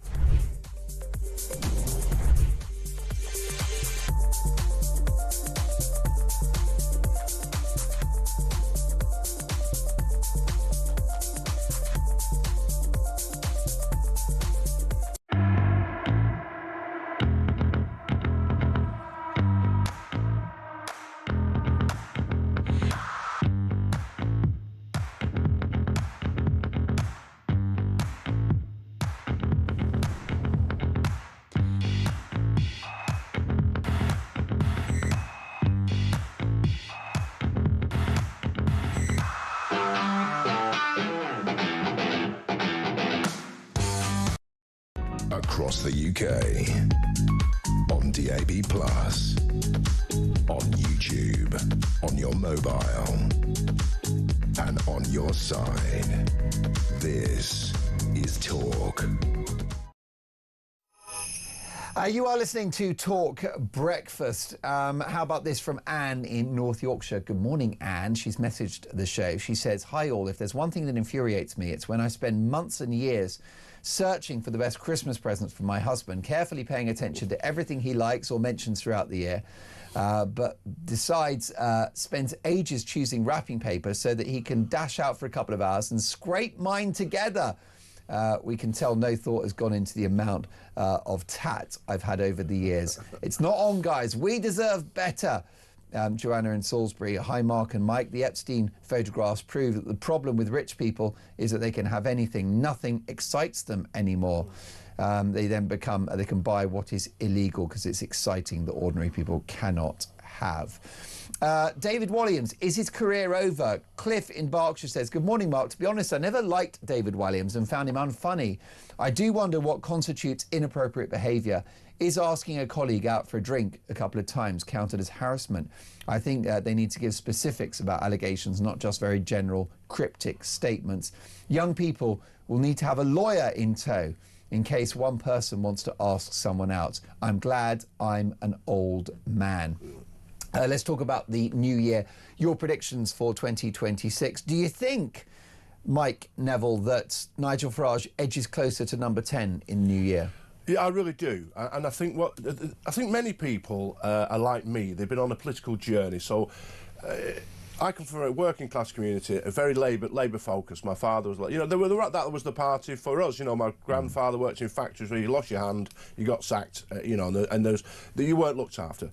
Then, of course, my mother noticed the idleness, and the woman next door, she's on benefits and getting more money than my mother working 3 jobs. So then you become Conservatives, Mrs Thatcher. Then the Conservatives let everybody down. And the real impression I get with people like me, my friends, is that they've had a shed full of the Conservatives. They saw all this green nonsense from Boris Johnson, net zero. They see people, Dominic Grieve, slithering around doing these Islamophobia definitions. And Kemi Badenoch, yeah, she said some great things, but there is just such mistrust in that party that I think Nigel Farage has got a great chance. The big thing for me is, like, you know as well as I do, I've asked, I'd like to help reform. You don't get contacted. There's got to be some organisation around it somehow, because they've got some people want change. They've seen this two-party system. You get 3 lots of the Tories. They do reasonably well. They buggered it up with the COVID the last time and net zero. But then your Labour come in, because every generation has to give them a chance. It's unsurprising to all the older people. They tax everything, ruin the economy, wreck it all, and then the Tories come in from another. And it's this cycle that's gone on for 100 or more years that people want rid of. So, and we're sick of, I think, the political class, these characters who go to a nice school, get a PPE degree at Oxbridge. Yeah. They're used as a special advisor. They have to fight a hard seat. So if you're a Tory, you have to go to Hull East. If you're Labour, you have to go to Tunbridge Wells. They lose that, and then they swap over. One gets Hull East, one gets Tunbridge Wells, and they get in. And I think people are sick and tired of these people, and so reform's got the greatest chance. But what reform can't do is blow it, because there is so much expectation. There's so much people want change. But if they come in and they try and water, another fear people have got of Nigel Farage is he might water it down. They've seen people like Nadine Dorries. Why do you don't need losers like that? You know what? They don't want Tories Part 2. They want fresh folk who've got experience of life, who've run business, you know, been in the army, been a nurse, been a head teacher of a school. They want people to come, real life experience to run these things. But I just fear that people might get I'm a reform supporter, but I think it's a big chance, and there's one chance, and you don't want to blow it. Most definitely. And what the country needs is radical change. Absolutely, we need to change. But the whole ethos of the country needs to change. So me, I was brought up on, you know, reading the Victor comic, men of bravery, how you service before self. That's the British Legion motto. And we see these junior doctors on strike. God has given them the ability, the education to be something wonderful where you can treat people, make people better. And how can you be a doctor on strike? To me, it's beyond belief. Some of them are on 50, 60, 70 grand a year, and it's their first job in medicine. It's a job for life, a gold-plated pension. It's shocking. The middle-class fools who believe in Jeremy Corbyn. My brother always said it's not the working class is the problem, it's not the upper class, it's the middle class. Yeah. And they're the ones who cause the trouble. And these junior doctors, to me, they are a disgrace. Well, yeah, I mean, you mentioned the middle class. The woke is an entirely middle class movement. Absolutely. You know, the idea that there are 100 genders or someone with the full meat and 2 veg is a lady. This is not a view shared by the working class of this country. Well, the Green Party is communism for middle class women. Really, that's what it amounts to. And it's white. It's white middle class. Of course women. it is. Of course, white liberals, as they're called in America. Fools. They are utter fools, but they'll bring ruination to this nation. Can I ask you briefly what you make of Labour's plan to have teachers in the classroom telling young boys not to be sexist? It's a disgrace. It is brainwashing. It's Orwellian. And what you've got people focusing on this. What was that daft play? I forgot I never watched it. What was the one on the TV called? Adolescence. Adolescence. I never watched it. But you've got people just basing this. The idea in the police. I never saw a young kid from a nice, loving family turn into that. But they're basing the whole thing on fiction. And while they're dealing with that, the problem is grooming gangs, and they can't admit themselves. They're Pakistani men who are Muslims, who are from a very rural background, who come from the most uneducated places in Pakistan. They are the issue. Who British Pakistani people do not like. Yeah, they are the threat. Big suspicion within the Pakistani community about some of these individuals that are coming to the country and committing these crimes. That's the threat. You know, you've got people, undocumented men, come into this country from societies where women are not second-class citizens, they're third, fourth or fifth-class citizens. So they're not all rapists, but they are all misogynists. They are, that's exactly it, yes. Exactly, and they're coming into this country. And as I've said on here before, I've got the ridiculous situation where my young daughters, who live in the New Forest, I've got to tell them, in Bournemouth, you've got to be careful of strange men.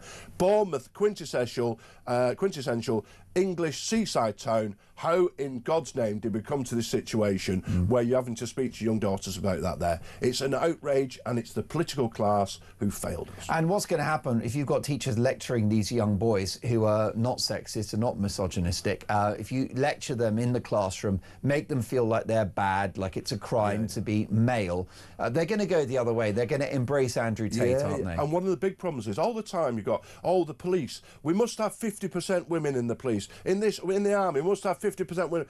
They never focus on other things. So my wife's a nurse. So 90%, 95% of nurses in the NHS are women. And I don't care. I really don't care about that, because they make better nurses than men, in my view.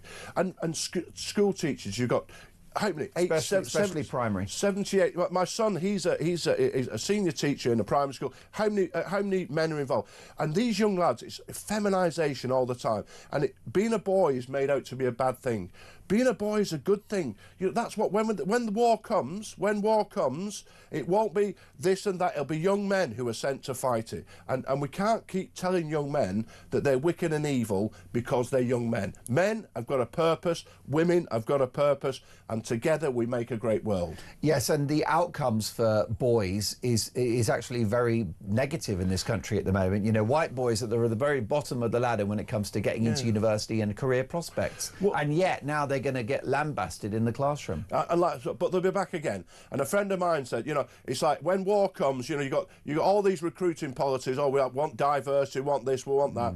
When war comes, they'll be back to Bolton, Stoke, Middlesbrough, Glasgow, all those places recruiting the same young working class white lads who died in the First World War and died in the Second World War. And they'll be the same lads again who are dying for this country. And we can't keep making out boys to be a bad thing. They're a great thing, like girls are a great thing, but they're both different. You mentioned that you've got family members in the NHS. Daily Express, robot surgery revolution to save the NHS millions. Robot surgery is set to save the NHS a fortune by slashing recovery time for urgent operations and freeing up beds in a care revolution. Would you be happy to be operated on by a robot? Well, at least they won't be on strike, I suppose. Yeah, and the robots, they work weekends, which is nice. Well, that's right, in the evening. No, well, the world is fascinating, isn't it? The developments. You know, when I went to school, there was one computer, and I think you could play a game on it or something. You know? Yeah. No, look at it now. And the development of AI, I think it will help. It'll take us forward. There'll always have to be some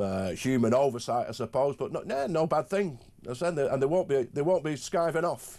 No, this is it. And you know, you've got that technology. That's why, by the way, there is no excuse for the NHS to becoming increasingly expensive. In fact, the whole of the public sector should be shrunk now because of the technology that we've got at our disposal. Why is the civil service so big when you've got AI? I'll tell you why it's so big, because it suits the political classes to maintain that. The public sector, if you look at the voting for Labour, how many people in the public sector don't vote Labour? You know, because they continually keep them going. I hear police officers moaning about, oh, we work so hard and all. And I was a police officer, I worked hard. But what you know when you're in the public sector, the 20th of the month, your wages come in, whatever happens. If you're idle or work hard, you get your money. And people have got to learn by that. But there are too many people. I remember an inspector at Brixton said to me, half the people we employ in this police station, we do it to keep them off the street. They weren't employed to work. Idle. That's very, very telling, isn't it? Francis in Sussex, I totally agree with everything Mike says. What a brilliant guy. Well, you are a brilliant guy. You're a wise man as well. And you've made some big calls on this show which have come to pass. What are your thoughts about the new year? Will we get a new Prime Minister in 2026? I think he'll cling on for a long time. I don't know if we will, because the Labour Party haven't got the form of the Tories of being ruthless, the men in grey suits and getting rid of people. Yeah. And I think that that some of them will rally round to Starmer. They've still got a long time. You know, there's these articles in the paper where we must have a strong start to 2026, isn't it? Yeah. So I think he will cling on. The prediction I have, if we get another Prime Minister, it'll be worse. It'll be Rayner or one of these other ones that really left-wing, Lammy in charge. Oh my God! Yeah. But politically, I think Starmer will cling on for a long time, and up to a point. Why kill him? You know, in the Labour Party, they've got a huge majority. All these talks about elections. Why would they ever call an election when because they will be literally wiped out. Wiped. Yeah, I could see them having 50 MPs, even places like Sunderland. Crazy. At least in the northwest we changed that. These Geordies and Mackhams need to get a grip. Really, they're too busy voting for Labour. But I just think that may happen. I think the worst thing about the world at the moment, Matt, is its unpredictability. So I remember being a soldier in West Germany, the Cold War, 89. The wall falls, and we all think the world's a great place.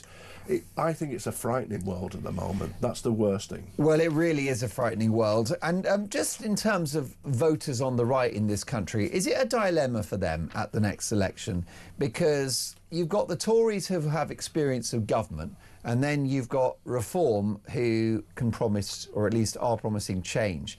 So do you think it will be a dilemma for some people who are Conservative voters about which way to go? Yeah, I think the older people they get more worried about things. But I really do think we've got to gamble. We've got to gamble. We say the Tories are experienced. They're experienced in messing it all up. Really, what a fiasco they've created. They're part of the establishment. They are part of the establishment, and the establishment needs to be wiped out. And they'll delay the vote as long as they can. Look at Brexit. They didn't like the result of Brexit. A friend of mine said to me, they fiddled it. They didn't fiddle it enough. I'm being a conspiracy theorist. I almost believe him. I think they did fiddle it, but they didn't fiddle it enough, because I know hardly anybody who voted Remain. And I think there's some skullduggery went on there, but they didn't fiddle enough. But I just think we need to wipe out. We need a clean slate. This country is in a mess. I go to the railway station. Your little things tell you big things, don't they? The escalator's not working. The trains can't. Potholes. Everything, and it's those, and people don't trust the police. We used to have the best police force in the world. We're told the NHS is wonderful, and it's falling apart. They're not organised, and we need a big shakedown. At some point, you need to shake it all up and move on. Mike Neville, what are your plans for Christmas? I'm with my brother in Wales on a farm, and nice. I'll see my children. My wife is working on Christmas Day, so I admire everybody, and all the police officers, the armed forces, all those. They'll be my thoughts, because they're the people who keep us safe and missing their families on Christmas Day. So I'll give them a thought, and I'll be feeding the animals. Well, listen, Mike, can I thank you for your brilliant contribution to the show and the channel this year, and here's to many more on-air adventures in 2026. Thank you, and Merry Christmas and a Happy New Year to all the viewers and listeners. Amazing stuff. Lots more to come. Your predictions for 2026. Will we get a new Prime Minister in the new year? 0344 499 1000. This is Talk Breakfast.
across the UK, on DAB+, on YouTube, on your mobile, and on your side. This is Talk. You won't believe this at 7:36 on Talk Breakfast, top of the morning to all of you. The newly appointed head of the Catholic Church in England compared Jesus, Mary and Joseph to migrants arriving in Britain. Richard Moth, the Bishop of Arundel and Brighton since 2015, said the Holy Family had to travel to Egypt as refugees and called on Catholics to empathise with all whom come to this country for their safety. You couldn't make it up. The Catholic Church goes woke. Let's get reaction now from a very good friend of mine, Bishop Kai. Top of the morning to you. Welcome to Talk Breakfast. Your reaction, sir? Well, top of the morning to you too, Mark. And to coin a very widely used phrase, oh my God. That's what's well put. I mean, the Catholic Church is supposed to be one of the more conservative wings of Christianity. It is. Unfortunately, Bishop Moth's predecessor, Cardinal Nichols, was very much in what I would call the liberal wing of the Roman Catholic Church. And his appointment will be seen by many, Archbishop Roth now, or Archbishop-elect Moth, I should say. His appointment will be seen as more of a kind of continuity of the liberalism that is creeping into the Catholic Church in England and Wales. And that's concerning because we are very much at a cultural point in the United Kingdom where continuity is not acceptable anymore. What we need, particularly when you look at the Catholic Church, including, and I also look at the Anglican Church as well, is a moral and missionary courage to tackle the rise of secularism, to tackle, the rise of this anti-Christ, anti-religious agenda that's at work in the United Kingdom. To address the Holy Family as refugees is not only insincere, it's factually inaccurate. The Holy Family never left the Roman Empire.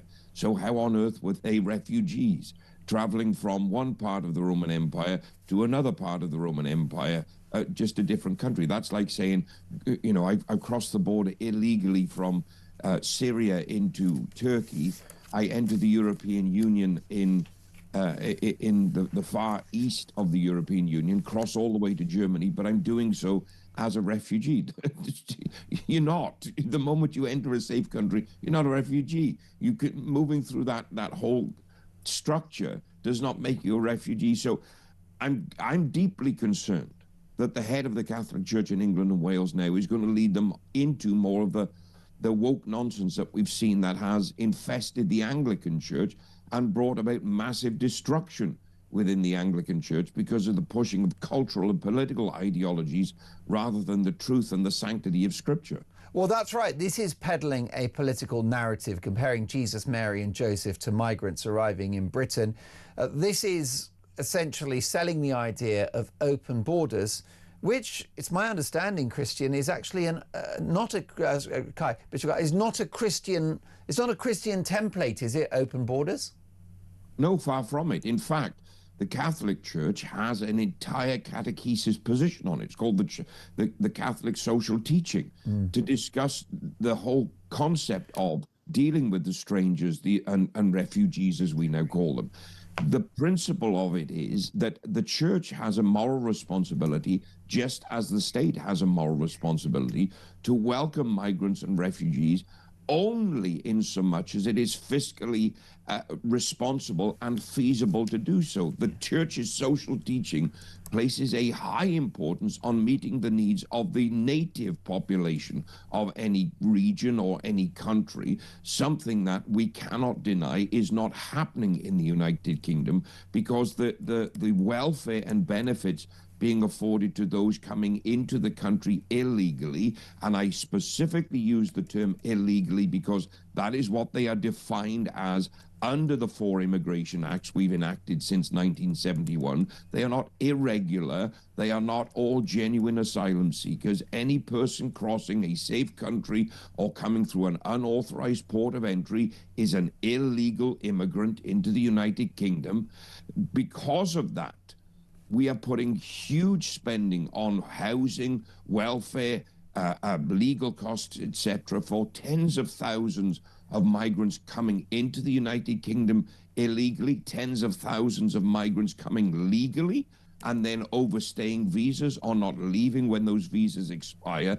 That puts massive drains on our national resources as a welfare state, and that is money that is taken from those in the most vulnerable positions in society that are already here in the United Kingdom, resident as citizens. That is an absolute moral failure of both church and government to advocate for open borders at the expense of our own citizenry.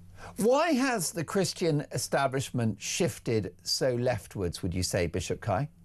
Because the hierarchy is absolutely infested with with liberal-leaning left-wing activists that place a much higher importance on ideological positions than they do the truth of Scripture, and have compromised that.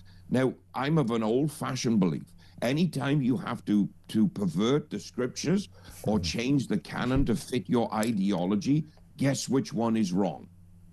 Well, exactly. I mean, no sugar Sherlock, isn't it? And this is a betrayal of parishioners and followers across the country and around the world. It is, because it's not holding to the traditions and the truth of Scripture and the church. And we continually seeing it. We've seen it so blatantly obvious just in the last few weeks. You know, people attending a carol concert on Whitehall because the church doesn't like who organized it. They're all vilified as far right and extremists and no longer welcomed by the church. That is an absolute moral failure on the point of the church. And to continue to push woke ideologies and move towards left-leaning liberal politics, globalism, open borders, which is something that the Church of England has repeatedly positioned itself into by continually denouncing any enforcement of immigration laws in any way, shape, or form. Now it seems that the Catholic Church potentially is going to swing that way, and I fear for the fact that we no longer have men of God at the heart of leadership in the church. What we have is managers pushing political ideologies rather than staying true to the Scripture. Most definitely. I was raised a Roman Catholic myself, and as with the political establishment, Bishop Kai, the authorities, in this case, you know, the incoming leader of the Catholic Church in England, are a million miles away from where the public are. Well, this is the danger when you pontificate from ivory towers and safe spaces. You know, when the Church of England attacked myself, Tommy Robinson, and everybody that stood there at the carol concert, the one thing that was very, very evident was none of them were in the streets listening to the people. And this is the problem. The shepherds are supposed to be amongst the sheep. Right now, they're not. They're sitting in their palaces and sitting in their offices and pontificating on political ideologies rather than remaining true to the fact that as a bishop, as a priest, we are shepherds of Christ's flock and are supposed to smell like the sheep, not smell like some posh palace miles away from any remote, location where we find people in moral and spiritual need. We also had, didn't we, the Pope previously opining on net zero. So this is an issue that's affecting the Catholic Church globally, this shift leftwards, isn't it? It's coming from the top. It's coming from Rome. It is. It began under Francis. It is sadly continuing under Pope Leo XIV. I miss the days of popes like Benedict XVI, of John Paul II, who was incredibly liberal where the church needed to be liberal, but incredibly traditional and staunch in his beliefs where the church needed to make a stand. And it seems that the current leadership of the church, Catholic and Anglican, cannot seem to differentiate between the need to be liberal in how we are reaching people, but holding true to the church's historic position, which it's held for pretty much 2 millennia, and stop engaging in politics and focus on why the church exists, which is to meet the spiritual needs of the faithful devoted to Christ. We shouldn't engage in politics that is divisive and on the basis of pushing ideological statements that are highly divisive and completely disproven in many quarters, depending on the evidence that you look at when it comes to climate change. This Earth is cyclical. It has had climate change and climate development for millennia. What we're seeing is the Earth's natural cycle again. Now, I will admit that in many cases that is accelerated because of what we produce. Sure. But we're not facing a life-ending, globe-destroying climate crisis that's going to be changed in the next 5 years because we're all going to switch to electric cars. I mean, that is absolutely ridiculous. And clearly, as was being revealed by our Labour government, just a push to drive paper mile charging and increase tax revenue. So I'm really advocating that people need to wake up and realize what is going on. And church leaders need to go back to being church leaders, to call out the hypocrisy of political leaders, just as Jesus spoke truth to power. But as a leader in the church, we're not supposed to pick a team and play a side. We are supposed to stand as the referee on the pitch and call the game. Well, definitely. And ideas like open borders, or the idea that there are 100 genders, is ungodly, arguably even a sin. And I suppose, Bishop Kai, the reason why this matters to my viewers and listeners, even if they're not practicing Christians, is that we mustn't betray Christian values in the way that the Catholic Church look to be doing at the moment, as well as the C of E. The reason we need to uphold Christian values is because Christian values are British values. Without them, we have a country which is unrecognisable. I agree 100%. Our entire democracy, our political system, our legal system, our culture was built off the back of Christian teachings and Christian moral values. And over decades, we have seen that eroded into the place where we find ourselves now. Look, we have bioethical collapse taking place across culture. We have sexual anthropological confusion taking place with 1,000+ genders that I'm being told by certain quarters. And again, we have religious marginalization in public life of certain faiths, in particular the Christian faith. And that is a result of all of the policies that have been brought forward that have led us to the point where we're at today. We have advocated for years that Britain is a multi-ethnic, multicultural, multi-faith country. The problem with all of those multis is too many people have not gotten into the melding pot of what makes us multicultural, multi-faith, multi-ethnic, rather remaining on the outside and then trying to force their religion, their ideology, their cultural way of life onto an existing way of life that is working in the benefit of the mass populace. And as a result of that, what we're seeing is the absolute segregation and the breaking down of British cultural values, British society. And we must return to the very thing that brought all of that together in the first place. If we don't, we will lose everything that this country has stood for hundreds and hundreds of years. Well, Bishop Kai, your contributions to this programme have been a tremendous blessing for my audience. Every time you're on, we get such a response on the message board. We wish you well for Christmas and really look forward to seeing you in the new year. Thank you, Mark, and to you and everybody listening and watching, may I wish you all a very Merry Christmas, and may the peace which passes all understanding fill your hearts and minds as we all recognize the Christ at the very heart of this Christmas. Truly wonderful. Thank you, Bishop Kai. Look forward to seeing you in the new year. So much more to come. This is Talk Breakfast.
You know, it's no good saying, oh, we've got a wonderful multicultural society and diverse is our strength, when you've got one group attacking another. That's no good. We cannot have this. Our Jewish friends and colleagues must feel safe in this nation, and I back them 100%. Well, we appreciate your support, and it just makes common sense, doesn't it, Mike?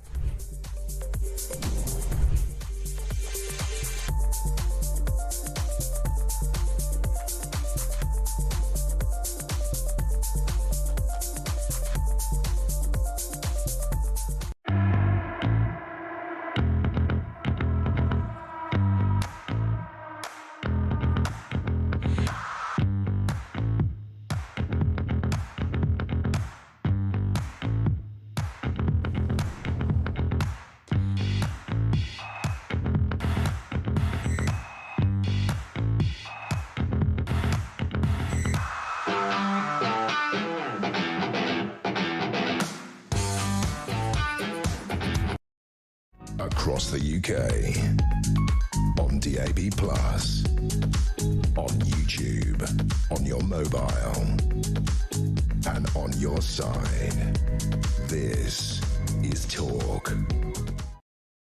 Your predictions for 2026. This is a voice note from Cindy. Take it away, Cindy. Good morning, Mark. Excellent show. This is Cindy in Michigan, United States, with a couple of very grim predictions. Keir Starmer, he's too stubborn. He's not going anywhere. And Rachel Thieves, she's going to keep thieving it. Let's just say that, with more to come, more tax rises. So sorry, but that's my gut feeling. Great show. Thank you. Bye. Thank you for the kind words, Cindy, and for the gloomy predictions, which I have to say I share. And David Walliams, do you find him funny? Is his career over now following allegations that he harassed young female staff at his publishers, HarperCollins? This is Carl. Take it away, Carl. Hi, Mark. Carl in Bury. About David Walliams, is this not just another example of somebody being brought to the front and doing really well for himself, and then everybody wants to bring him down as usual? Similar to what happened to Gino Di Campo. You know, these characters, they crack jokes, they have a bit of banter, and it was all acceptable a few years ago. And now we've got this woke society, and everybody's, oh, you can't say that, and you can't say this. You know, then they start making allegations against them, and then they ruin their careers. We see it all the time. It won't surprise me if this is the same situation. I think we're in a time where nobody's allowed to say or do anything. Everybody's got to be prim and proper and never say a single word about anybody, have a joke or anything. I'm just very suspicious about it all. Well, that's really interesting, and I want to take your calls on that. Is David Walliams being thrown under the bus? No crime has been committed, and these are allegations that he disputes. What is harassment? If you text someone a few times saying, do you want to go on a date? Can I buy you a drink? Is that harassment? Or is that inviting someone for a drink? Let me know your thoughts. Has Walliams been thrown under the bus? Barry is in Norwich. Good morning, Barry. Welcome to Talk Breakfast. Good morning, how are you? I'm very well. Lovely to have you on the show. By the way, before we get to the main reason you've called, can I ask you for your predictions for 2026? Is it going to be a good year next year? Yeah, well, I'll say yes, do you know what I mean? But, you have to be positive, don't you, if you can? Yeah, you know, PMA, positive mental attitude. Yeah. By the way, do you think Starmer survives the new year, Barry? I think he will. I think he's that stubborn. I don't think there's anyone particularly who's there to replace him. I mean, Jesus Christ. Yeah. No, I know. This is exactly it. I mean, you have to worry, don't you? Yeah, it's my birthday on Thursday, so, you know, I shall be having birthday celebrations on Thursday and forgetting all about Keir Starmer. Oh, Christmas baby! I tell you what, Barry, bless you for that. So, is the 25th? Is it actually on the? Yeah, Christmas Day. Christmas Day, 25th. Yeah. Just like my mother. Well, happy birthday to you. Is it a bit of a hard rap having your birthday on Christmas Day? It was when I was younger, not so bad now. But yeah, when I was younger, I used to get people happy birthday at Christmas on the same present, on the same cards. But I used to have a birthday party on the 21st of June. There you go. Oh, well, there you go. Like the king, you get 2 birthdays, and rightly so, Barry. Well, listen, we need to talk about this because this is a government policy now where teachers are going to be lecturing boys in the classroom about sexism. Is that going to work? No. I personally, right, I think children, boys, girls, need to be taught that sort of stuff at home. The state needs to be keeping out of that. That shouldn't be taught by schools.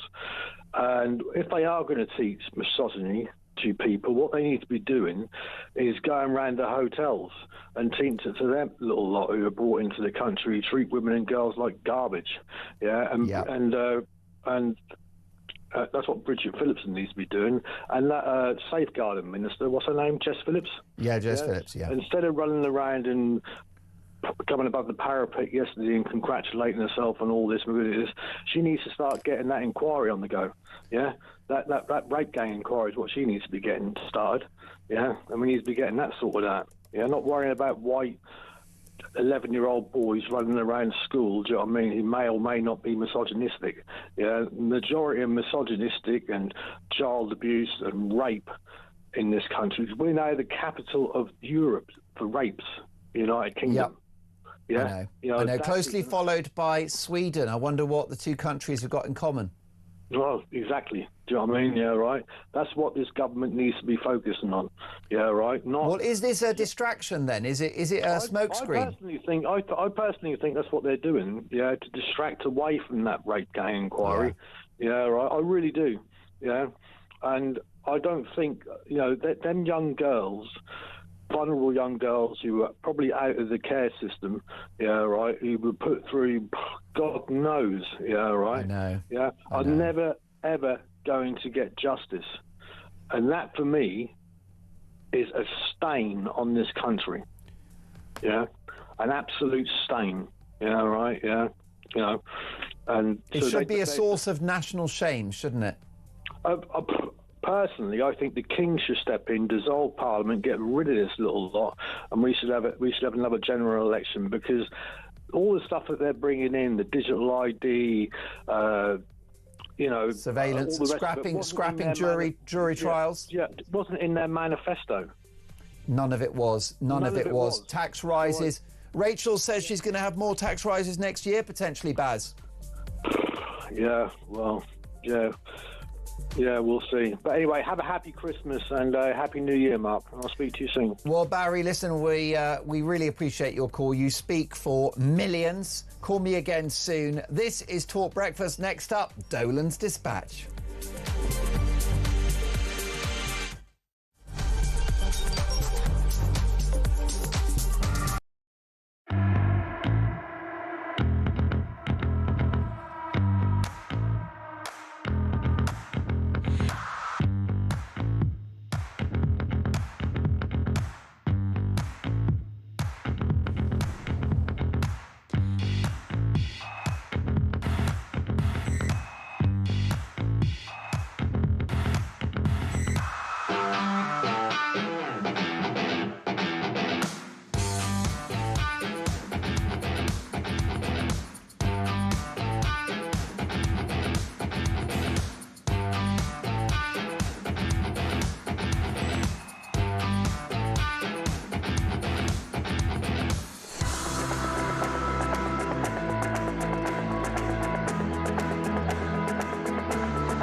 across the UK, on DAB+, on YouTube, on your mobile, and on your side. This is Talk.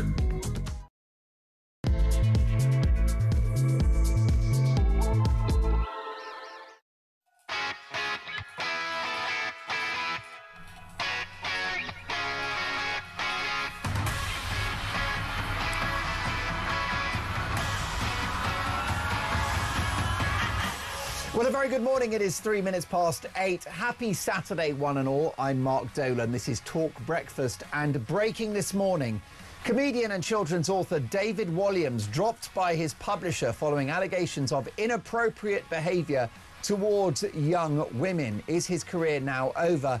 That is the topic of today's Dolan's Dispatch in just one moment.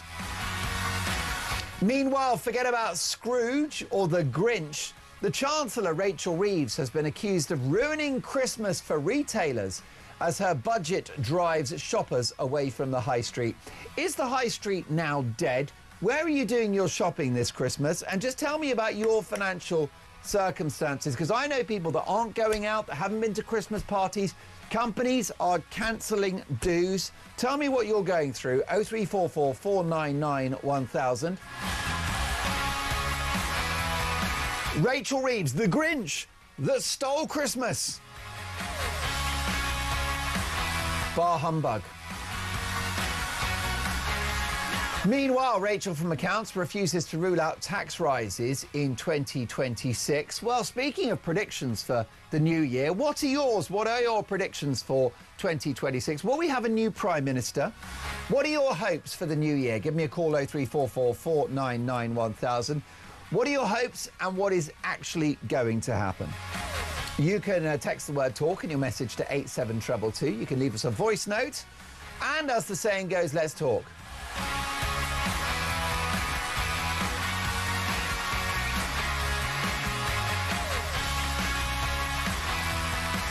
But as always at this time of the show, Dolan's Dispatch. How the mighty have fallen. 20 years ago, David Williams was one half of the biggest comedy double act since Morecambe and Wise. Little Britain, the delightfully politically incorrect sketch comedy show, lampooned every aspect of British life, of British culture. There was no race, creed or class spared by the ruthless satire of both David Williams and his comedy partner, Matt Lucas. The follow-up to Little Britain, Come Fly With Me, was arguably even more hilarious because it was even less politically correct. But it was too funny for the broadcast authorities, who pulled it from the airwaves following a woke backlash. Now, here's the thing. In that show, Come Fly With Me, same as Little Britain, Williams and Lucas were mocking every type of Brit in all of its rich diversity. I didn't see the problem. But oh boy, at 5 minutes past 8 on a Saturday morning, does David Williams have a problem now, as he's dropped by the publishers of his best-selling children's books, HarperCollins. Now, allegations, which are very serious, strongly denied by Williams, surround his reported inappropriate behaviour towards younger, junior female members of the publishing team at HarperCollins, with one young woman allegedly having settled with the publisher to the tune of several £1,000s prior to her departure from the company. Now, it's been reported that female colleagues, especially young girls working at the publishers, were advised to only meet Williams in pairs, not alone, and they were advised against visiting him at home. Now, just to give you a sense of this guy's level of success as a published author, in 2018, he was outselling J.K. Rowling, the creator of Harry Potter. To date, David Williams looks to have shifted over 100 million books. And if you think that a successful author picks up maybe £3 or £4 per copy, that is a sizable contribution to his bank account. This is a man who's one of the richest entertainers in the world. But it's my verdict that his career is now over. Sales of his books are going to collapse. If he was an edgy author writing adult material, then a certain notoriety may keep him relevant, may even help with book sales. But as the standard bearer for children's fiction, there is no mum or dad in their right mind that will be picking up a copy of his latest tome for little Johnny to read. Of course, Williams should have faced the consequences of his actions years ago, when he was swiftly dispatched by Simon Cowell and the producers of Britain's Got Talent, where he was a judge, having been caught off camera describing one contestant, a brave contestant, a member of the public, as the C word, and having described one particular woman saying that she's the kind of woman that thinks you want to F her, but you don't. Charming. Now, it says something about the protection of stars in this country that such vile remarks should be tolerated, and not just that, but allow someone like Williams to stay in the spotlight and continue to accrue further millions. In any other career, it would have been game over. Now, I've never been a huge fan of Williams myself, but you can't ignore his contribution to comedy and to British culture. But the fact that he was able to get away with this alleged behaviour, potentially for decades, is an all too familiar story of a powerful celebrity acting with impunity, ignoring the normal moral and social boundaries to which the rest of us must adhere. Whatever happens now, Williams is done and dusted. His books will be in the bargain basement, and at this point, the allegations around this top comedian, David Williams, are no laughing matter. Williams is done and dusted.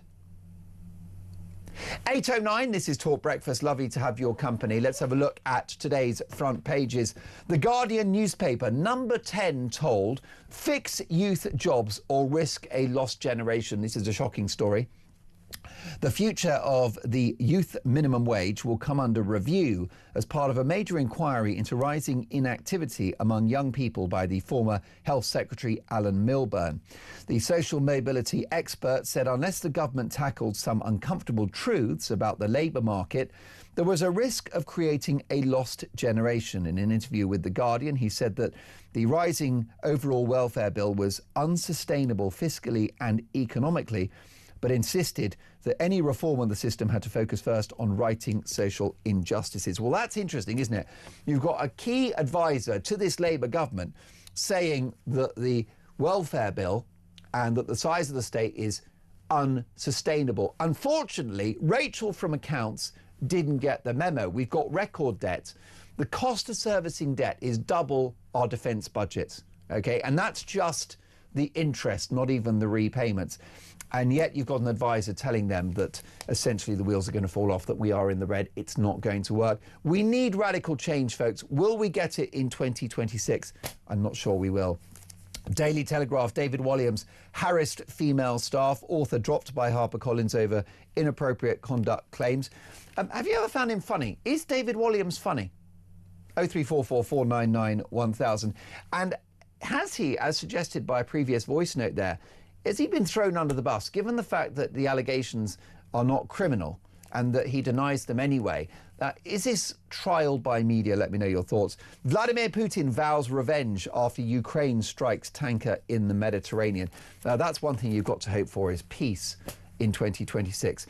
If Donald Trump achieves a peace deal in Ukraine, having ended the war in Gaza, surely he'll be the greatest president since Ronald Reagan. If he ends the war in Ukraine, having got a peace deal in Gaza, will he be the greatest president of all time? It is possible, isn't it? I know someone very close to Trump, and I said, what motivates him? This is a rich man. He doesn't need to be president. What is his motivation? And she said he wants to be the greatest president of all time. Does he have a chance of achieving that? I think he does. He's improved the terms by which America trades with the world. The tariff war has been very successful. He's closed the southern border. He's secured peace around the world, 8 peace deals so far and counting. And he's ended wokery in America's public institutions. I can't lie, at 12 minutes past 8, I've got Trump envy. I'd have Trump here. He's not perfect, OK? He's a liar. He's a narcissist. He's a lunatic. Did you see that story, right? This famous comedy director Rob Reiner, who directed Spinal Tap and When Harry Met Sally. This guy, Rob Reiner, murdered in his own house, allegedly by his son, but we don't know, but basically slain. Him and his wife, slain, murdered. And Donald Trump was gloating about it, saying, I never liked him. That wasn't great. And Donald Trump is not the Archbishop of Canterbury, okay? He's not a great moral role model. But what he's doing, policy-wise, is improving the fortunes for the American people. We need that in this country, and we're not going to have it anytime soon. What about this story in the Daily Mail? Reeves ruins Christmas. Rachel Reeves was accused of ruining Christmas for retailers as her budget drives shoppers away from high streets. Customers scarred by the Chancellor's £30 billion tax raid are keeping their purse strings tight, figures show. After Black Friday sales at the end of November were surprisingly shunned, shops say December has been disastrous, with the bleak outlook stretching into January. Meanwhile, the newspaper, Rachel Reeves, I can't rule out tax rises in 2026. How hard can it be? How thick is Rachel Reeves, Dean Spencer, executive producer of the show? How thick, on a scale of 1 to 10, how thick is the Chancellor? If you've got the cost of debt is 100 billion a year, and you decide what I'll do is I'll borrow more money, and if you decide that you'll do public sector pay rises and you will increase the minimum wage, which causes inflation, how are you going to fix inflation if your policies are inflationary? How are you going to fix the debt if your policies involve borrowing more money? How are you going to have growth when you attack business and wealth creators, make it harder for companies to invest and to employ people? And by the way, we don't just have low growth. We don't just have stubborn inflation. We have the return of the old enemy, something we thought we had defeated, which is unemployment. And it's particularly egregious among younger people. That increasing the minimum wage sounds great on paper, but it means that pubs and restaurants and bars won't be hiring young folk. It's a perfect job when you've left school or graduated from uni to go and pull pints or to serve diners at a restaurant. And hospitality has been impacted particularly badly by this government, and it's really bad news for young people. I'm so worried that when little Johnny comes out of school at the age of 18, if he can't find work and he spends, 12 months, 18 months, 2 years looking for work and doing nothing, in the end, that child is lost to the economy, lost to the country. If they don't get in the habit of working, then we are all in trouble. How about this in the Daily Express? Robot surgery revolution to save the NHS millions. Robot surgery is set to save our health service a fortune by slashing recovery time for urgent operations and freeing up beds in a care revolution. I'm all for it. Bring on the robots. In fact, let me tell you what we're going to do, Engineer Dave.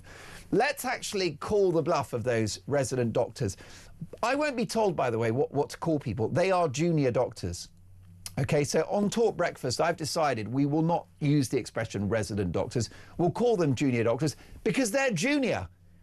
By the way, the money they're on is not junior. Did you know that the scale, right, they're on anything from 35 to 70k a year, and they're going on strike. They've had 29%, and they've come back for more. So what I would be tempted to do is to actually fire some of these junior doctors, OK? What I'd say is that get back to work, and if you don't, you're out. And I'd bring in the robots, because the great thing about the robots is they're not woke, OK? The robots know the difference between a man and a woman because it's a computer, and computers deal with facts. So they're not woke. Secondly, they do long hours without moaning and without complaining. The robots don't go on strike. And you know the other great thing about the robots is that unlike the consultant surgeons and the GPs, they work weekends.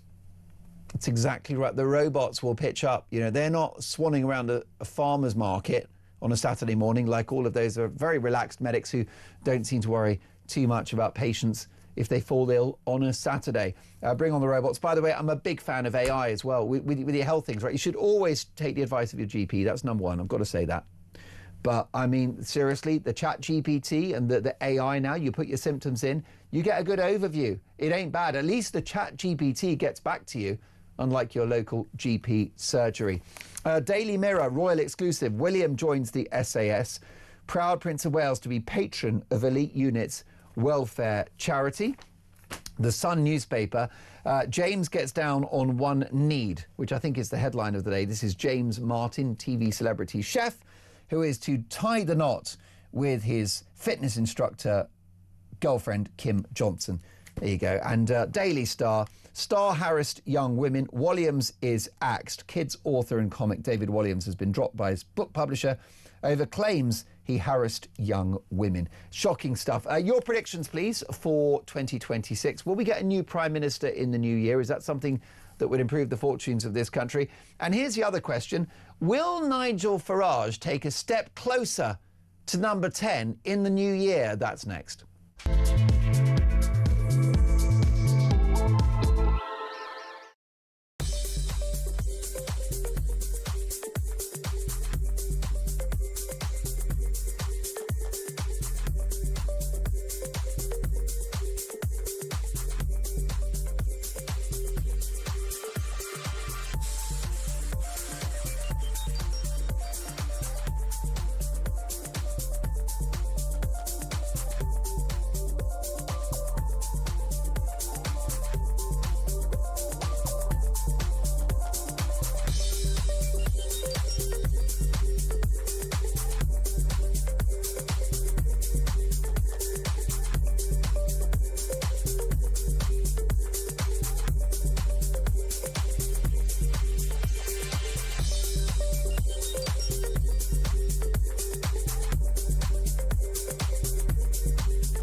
You know, it's no good saying, oh, we've got a wonderful multicultural society and diverse is our strength, when you've got one group attacking another. That's no good. We cannot have this. Our Jewish friends and colleagues must feel safe in this nation, and I back them 100%. Well, we appreciate your support, and it just makes common sense, doesn't it, Mike?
Across the UK, on DAB+, on YouTube, on your mobile, and on your side.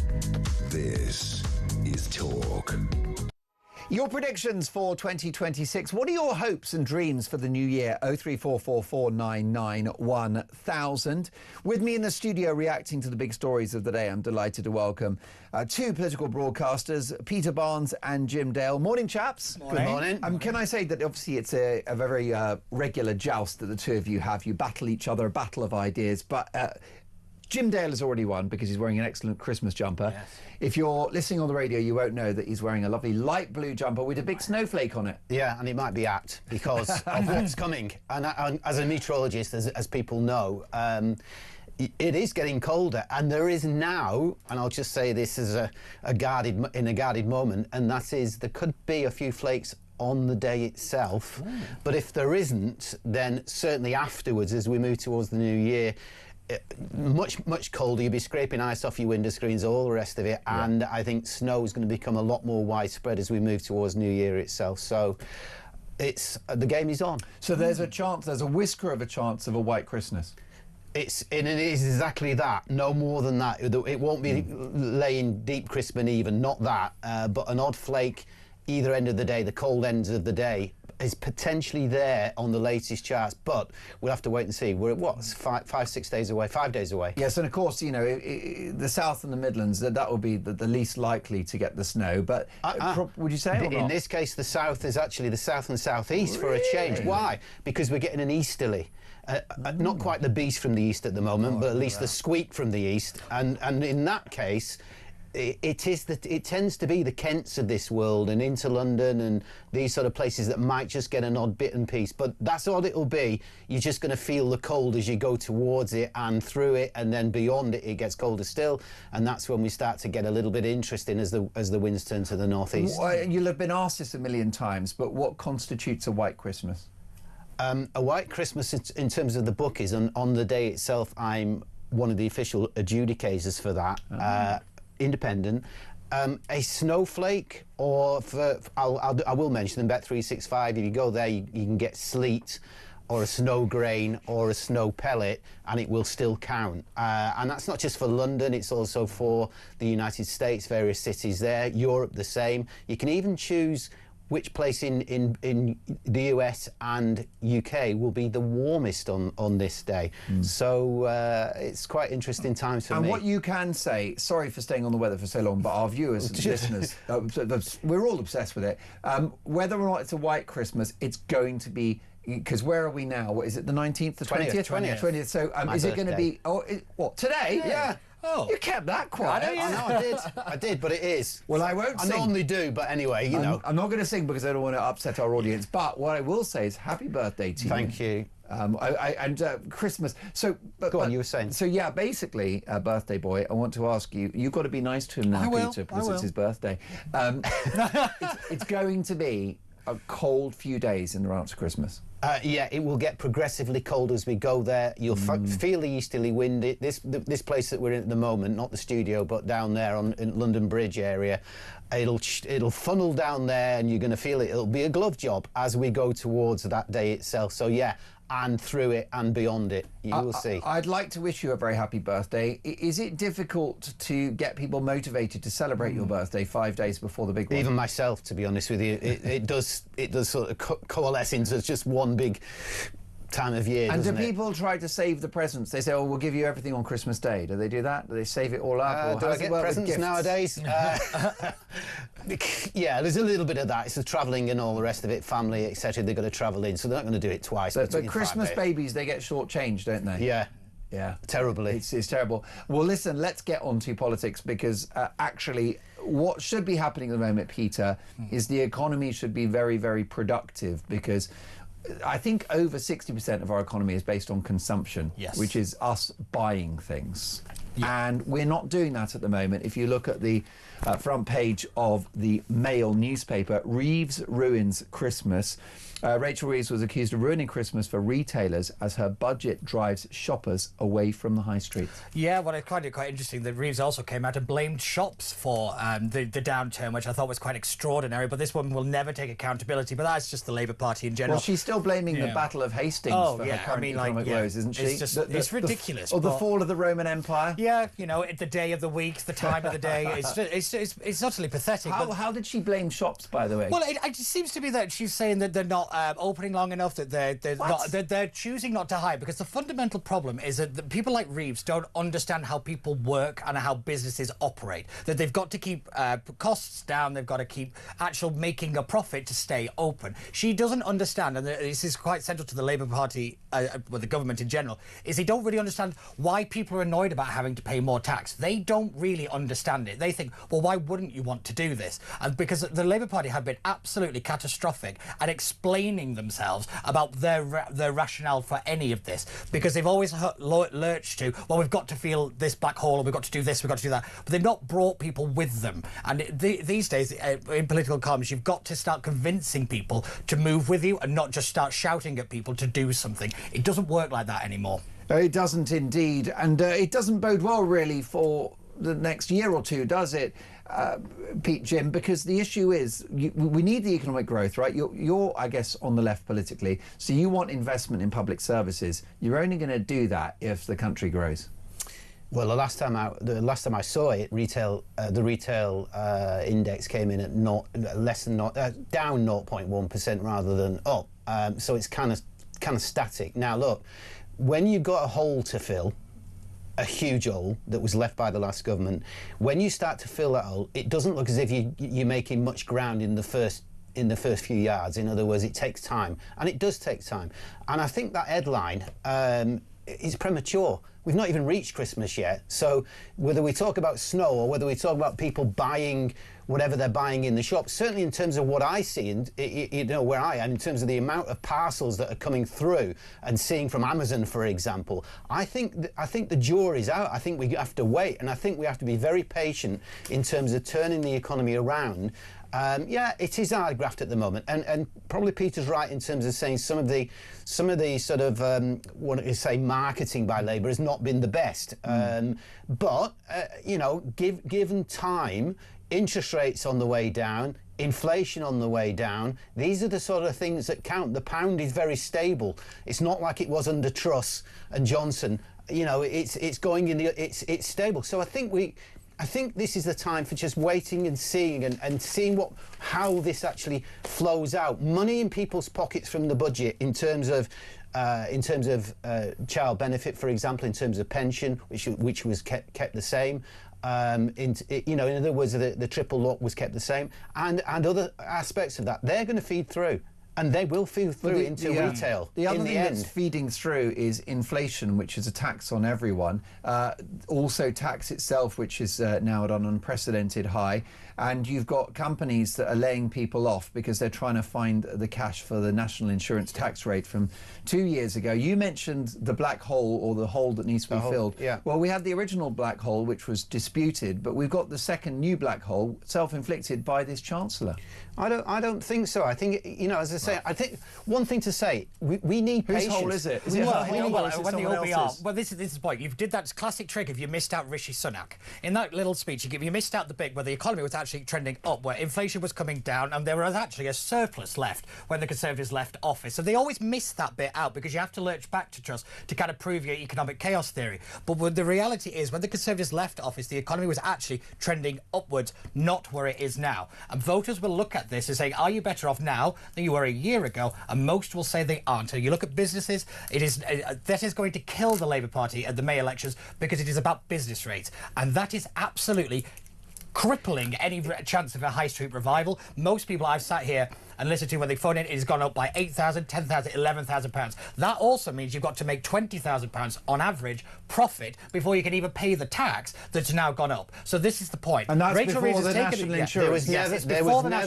There was never going to be a magic wand. It was never going to happen. We're 1 year, 3-4 months into this new government.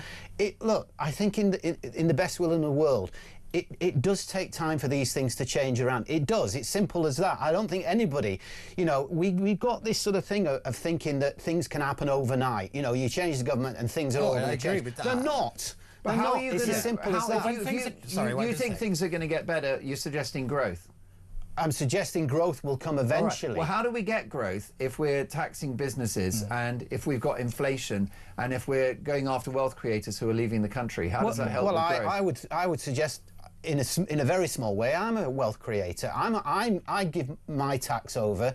That the government can do what it needs to do. A lot of money's got into different sectors of the population, particularly the poorer end and what have you, to lift them up, etc. So some of that that's not going to boost growth. No, it's not really. That's not going to boost growth. What you've actually done is trap them as well. No, you've actually trapped them in their situation because you've actually alienated the real wealth creators, the multimillionaires, the people that actually take risk, investment. Those people are fleeing this country, literally fleeing. And more importantly, that's there just is an exaggeration. No, it's not. It's not. There is record after record of data on this. Are we talking about the plumber guy who's just drifted off and then comes back again? The guy that created one of the most successful companies, you know, he's a multi-millionaire. Him. He employs loads of people. Do you mean, that mean, nasty person, that evil plumber? I'm not saying he's nasty. It's just ridiculous comment. But let me make the point, is that fundamentally, what you've also done is you have lost a generation of wealth creators, because people between the ages of, what, I'd say 25 to 35 are looking at what is the point in staying in this country when you're being hammered for getting on the ladder.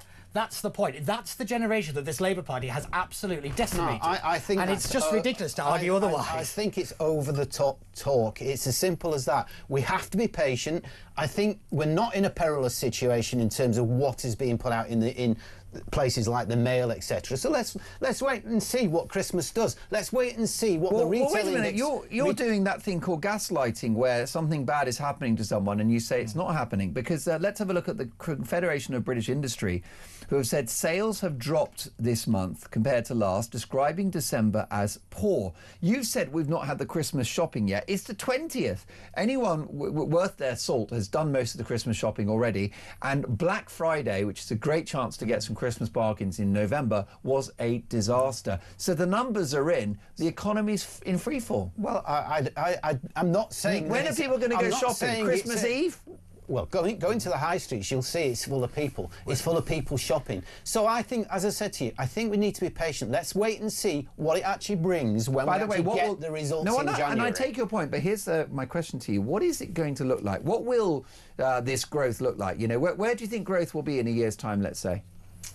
Where will it be? Yeah, because at the moment we're hoping for 1% in the next calendar year, which is not exactly celebration territory. No, it will probably edge up. So growth probably will go 0.3, 0.4. It's going to be lower level for this next year. 2026 will not be a year of panacea for the Labour government. It will take more time than that. But they've got 3 years left, and my belief is what they're doing now is the hard graft, and yes, it does affect people. It does. It feels sometimes that it is a little bit of a negative. Some of the pain to get to the gain is perhaps where we're at this moment in time, and I think the gain will come in due course. What do you think about this, folks? Will this Labour government come good?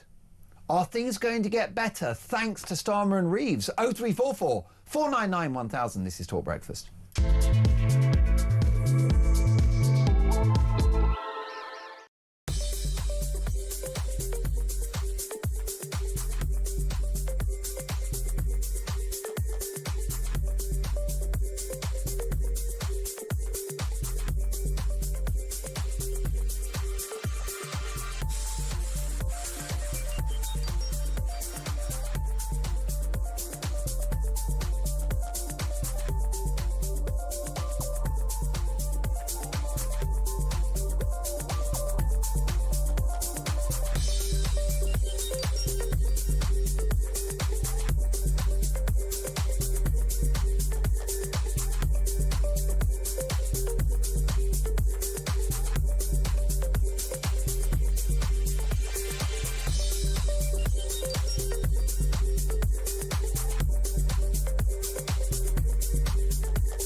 Across the UK, on DAB+, on YouTube, on your mobile, and on your side. This is Talk. I'll get to your messages shortly. 8:36, this is Talk Breakfast. And in 2026, does Nigel Farage edge closer to number 10? Peter Barnes? Well, I think Nigel is in for the most exhausting year of his entire life. Because in politics, we talk about the big mo, and that means momentum. And he's got to keep this going. This is a big train that he's got to carry, and he is, at the minute, it seems to be rather running out of steam. Because we're seeing a plateauing in the polls, we're starting to see a little bit of a downturn in the polls. We're still, we've got the May elections, which is going to be make or break for reform. We keep saying it's all about the decimation of the Labour Party, but if the Reform Party have got key markers now, and if they don't keep hitting them, unfortunately, what we're seeing when you look at the data, it's not looking great, because the one that nobody's really looking at is the Green Party. The rise of the Greens is a big problem for reform, because if the Greens and the Labour Party actually get together, which is more likely than the Tory and Reforms ever getting together, they could block out reform like that. Because even right now, reform cannot get a majority government at the next election in any poll at the moment, and that's a big problem. He's got to keep this narrative, because I say this every time I sit in these chairs, it's about message discipline. Nigel shoots from the hip, that's great. Unfortunately, you can't keep doing that when every person in your party keeps shooting from the hip, you all keep shooting each other. It's just chaos, and they've got to get back on track. And the other thing about Farage is he's got to start answering questions. Yes. Because what he's doing at the moment, when the hard questions come, he's shooting the messenger, much like Trump does the same. The BBC. And that is not prime ministerial in any shape or form. He's being found out. I've had 3 debates with Nigel Farage, and every time, virtually, he's skipped away from climate change. Why? Because he can't answer the questions. He can't answer that sort of area. So when you talk about his racism in college and his bullying, etc., he shoots the messenger. He doesn't give a straight answer. So he's avoiding it. He's avoiding the economic questions. He's not avoided any questions about net zero. He'll scrap it. Well, I'll tell you what, and if Nigel Farage happens to be listening to this programme at this moment in time, I will say to him or Zia Youssef or Richard Tice, come and debate net zero with me. Come and debate why you think net zero is a bad idea in terms of what we're going to see going forward with climate change. So anytime that these guys are listening in and they want to pick a studio, I will be there and I will debate with them one-to-one on climate change and net zero. Why is net zero there? Because we know which direction climate change is going. They are afraid. They are running. I've challenged them time and time again of late, and none of them want to know. They're not afraid. They've acknowledged that there is a degree of climate change, and they will not have expensive policies that destroy the economy to tackle it. They think that there's no point with 1% of emissions. What are we going to do to temperatures if we do net zero? They will come down. It's necessary. Look, wait, if Britain does net zero, temperatures come down. Yeah.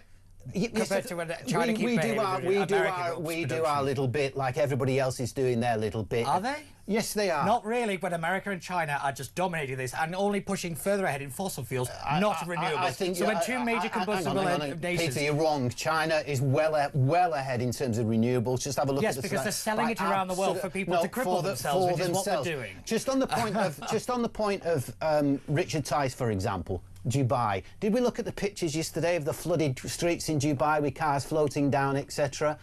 We've always had extreme weather. No. The climate is changing, I'll give you that. Yeah. Oh, it's changing massively. We've always had extreme weather.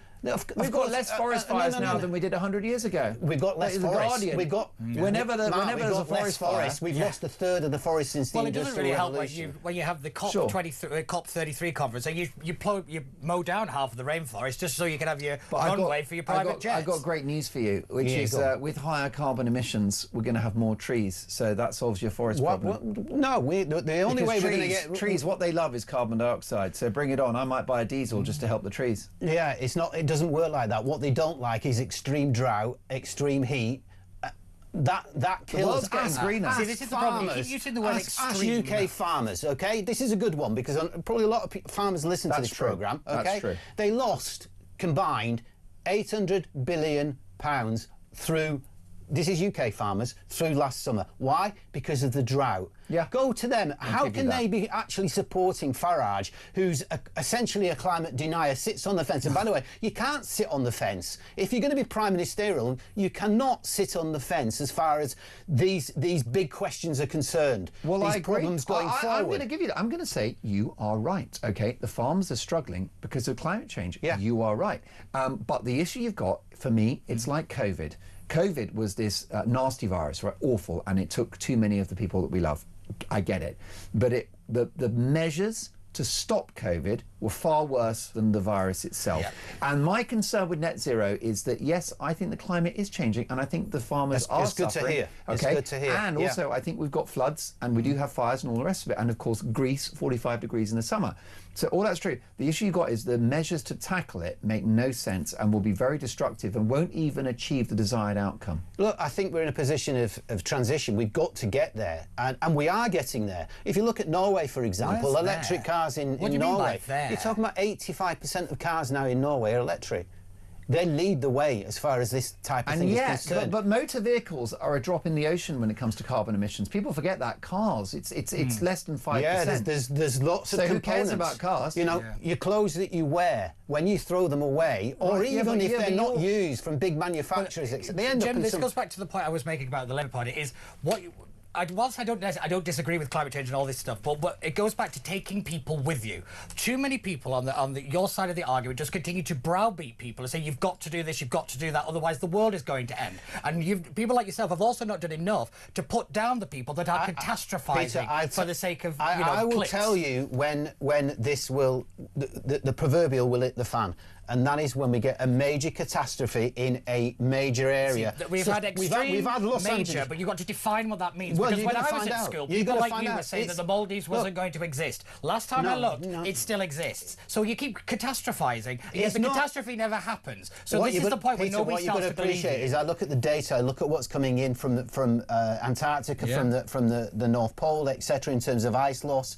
You know, there's programs on this week. I can't remember his name now. Baxel, who was showing exactly what was going on in the Arctic in terms of the difficulties there and what that's going to do going forward. So look, it's many components, and one thing that we do need is we need to get out there a lot more education as far as this is concerned, because there is a barren land where people do not understand, take it for granted, it's never going to happen to me. I assure you, it will happen to you, depending where you are. It won't happen all at once, everything all at once, everywhere, etc. It won't happen like that, but it's starting to accelerate bit by bit, little by little. The barren land is between your ears. Yeah. Okay, Jim. Because the issue you've got is that this country is already in the red, 100 billion servicing the debt on interest only, and you want to have policies which are going to continue to raise the cost of energy, destroy industry, therefore growth. Net zero is an act of economic suicide. Okay, so Deloitte, they're famous people in the financial world that have got nothing to do with the Labour Party or anything. They say that if we don't get on top of climate change in the next 20, 30 years, then we'll be losing something in the region of $170 trillion a year. Now, think about that logically. And the other way around, if we do get on top of it, it's worth 40 trillion. We're on a race, by the way. The renewables and other things, we're on a race, farmers included. Farmers included. Make it clear there is economic bonuses to be had by going in the right direction. I don't disagree, because what I'll give you again, I'm going to agree with you again today. Okay, this is good, man. Jimbo. Go on. I'm going to say renewables. Yes, please. Okay, solar, wind, the wave generation one, fantastic. But we want a mix. We want that. I don't disagree. And we want oil and gas and even coal if needs be.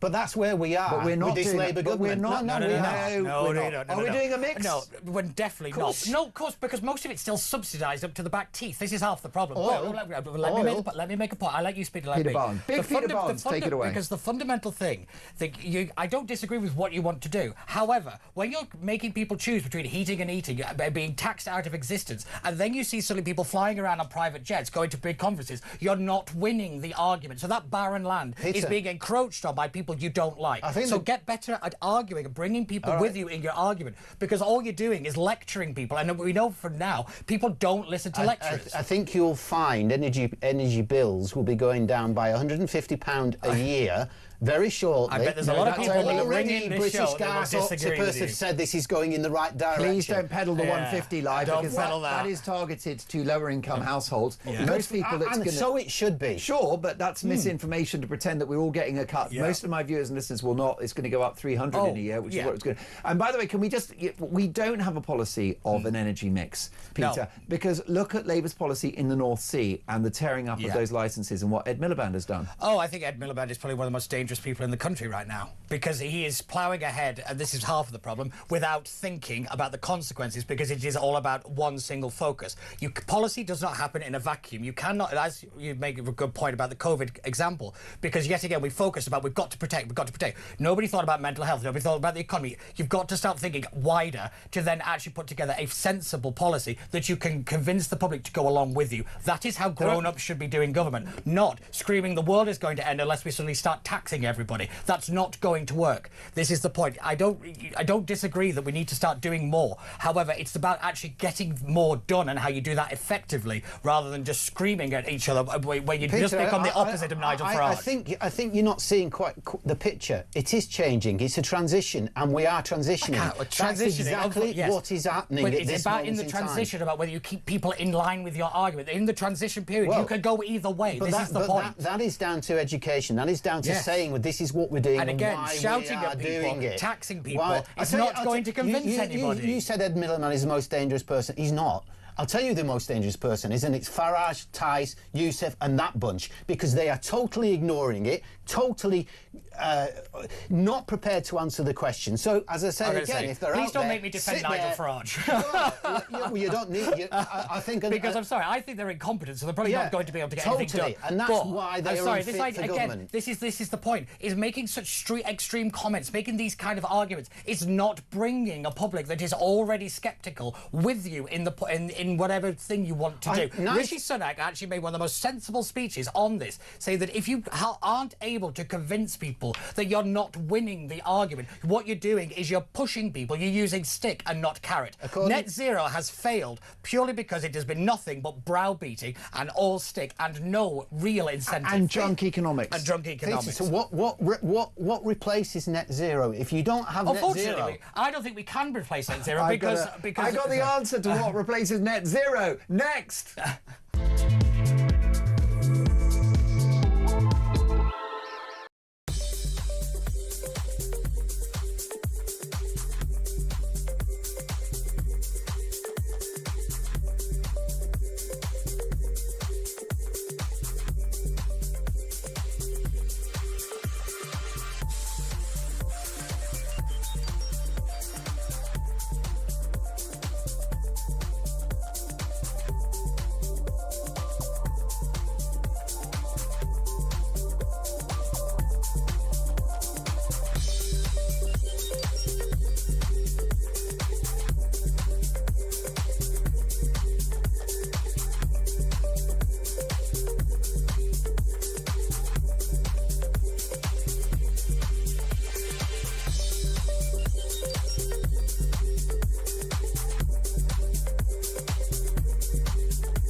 You know, it's no good saying, oh, we've got a wonderful multicultural society and diverse is our strength, when you've got one group attacking another. That's no good. We cannot have this. Our Jewish friends and colleagues must feel safe in this nation, and I back them 100%. Well, we appreciate your support, and it just makes common sense, doesn't it, Mike?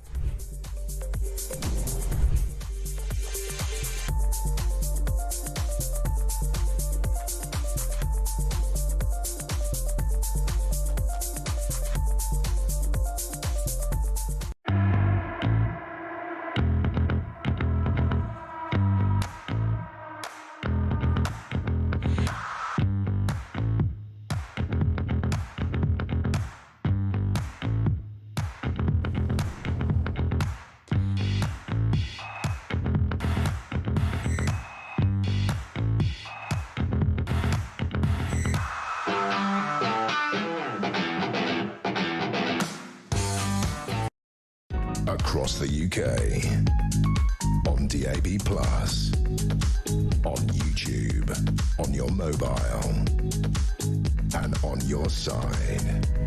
This is Talk.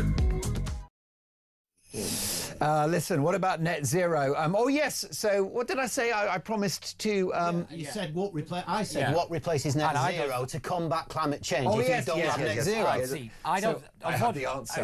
I could say my 2 cents on it is I don't think you can get rid of net zero as easy as Reform want to do it because it's so ingrained in our economy. It is literally the lifeblood of it because it's been the central focus for so long. They're just ripping it out. You also have thousands of job losses.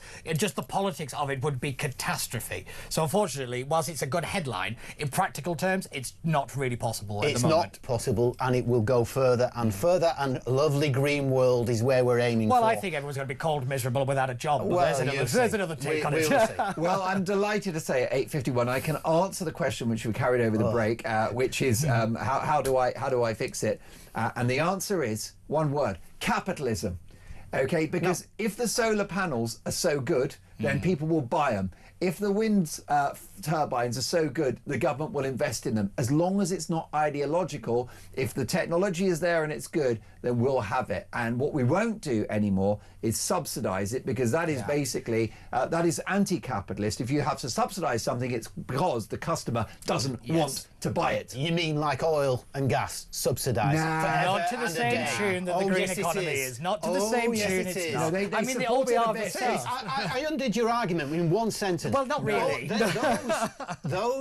Those areas of oil, gas, they're heavily subsidised, always have been. It's a fraction of the Greens. So what we're doing at the moment is helping renewables, helping them along in the same way as oil, in the Industrial Revolution, coal, etc. Now, coal, you know, we don't mention it anymore. Why? Because it isn't used anymore. Well, they do in China when they're opening up 5 coal power stations, I think, within a 3-month period. I mean, they're still pushing down that line. But, you know, China is so ahead of the green economy. You're absolutely right in one way. This is now a one-way street. We're not going to turn the clock back to filthy, to the Farage filthy atmosphere that he wants, etc.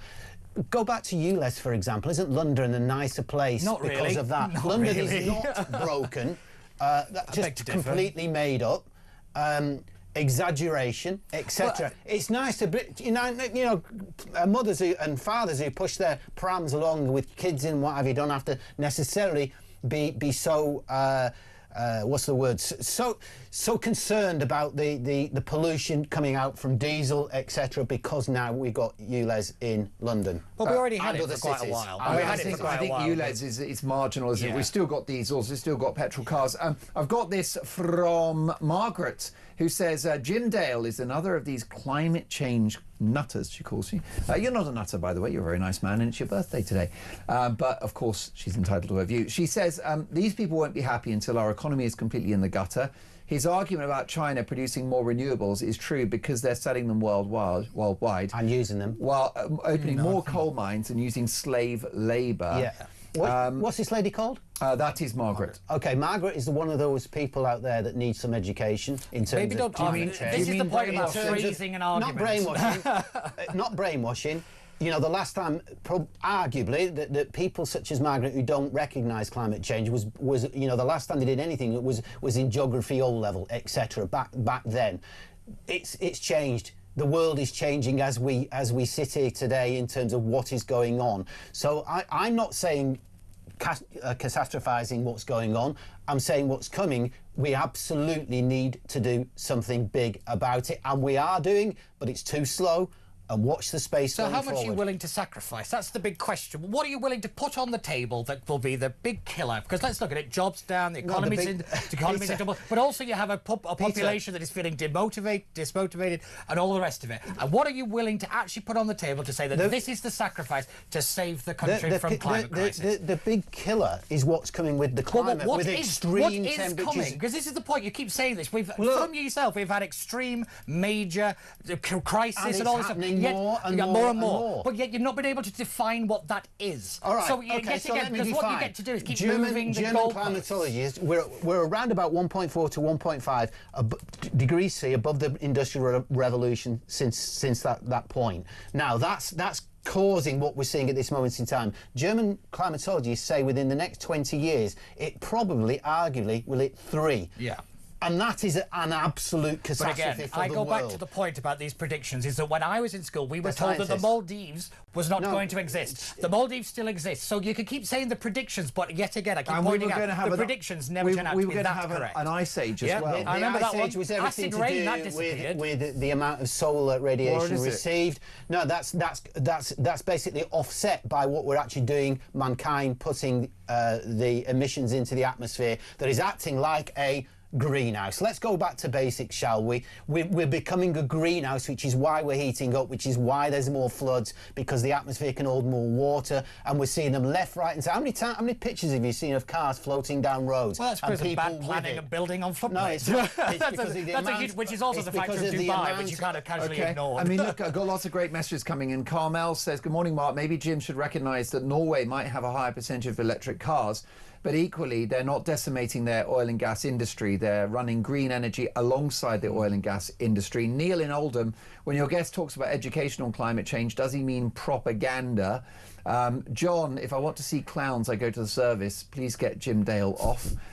Can I just say that we love you, Jim? It's your birthday today. And the reason why we welcome you is because it's all about debate, and that's what we're going to do on this show. Absolutely right. There are places not far from us in the west of London that don't have these kind of... They don't have a left and a right. They have a right and an extreme right and an extreme right. Two reformers sat together chatting, basically. Is that Magic Radio?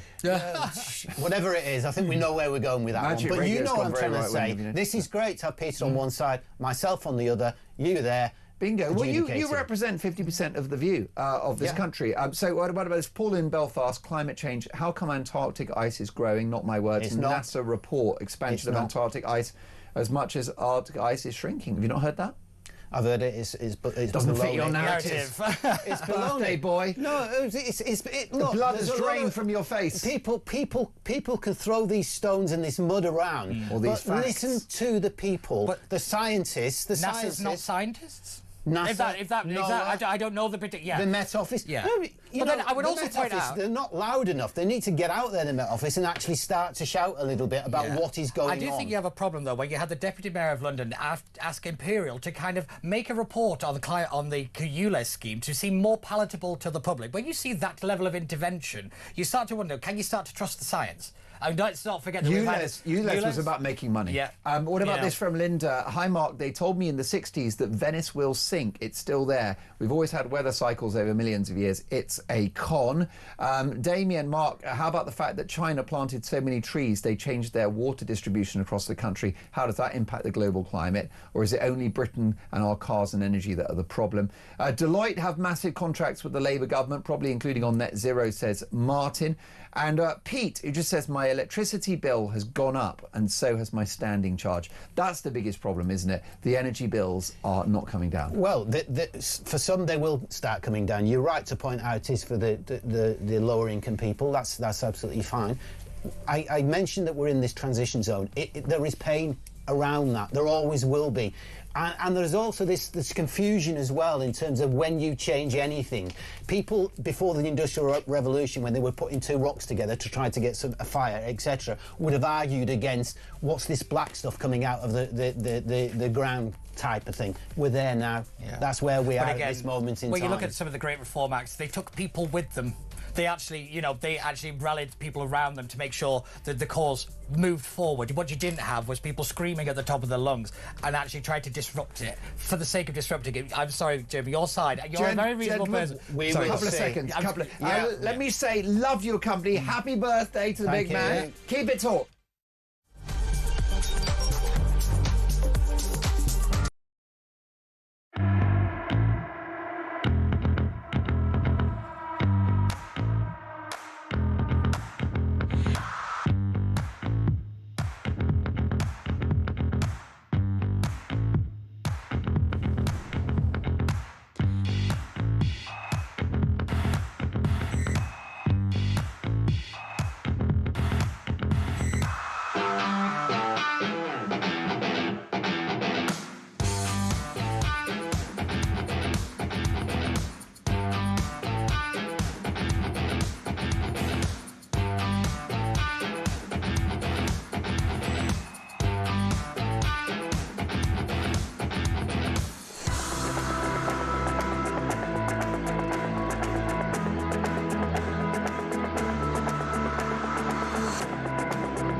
across the UK, on DAB+, on YouTube, on your mobile, and on your side. This is Talk.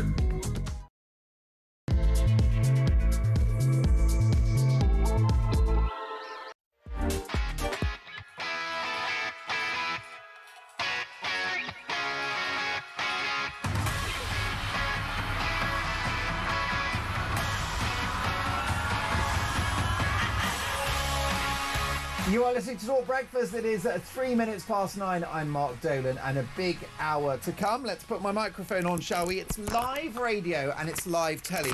There's so much broadcasting that is incredibly manufactured and processed. None of it's real. All these people on ITV and the BBC.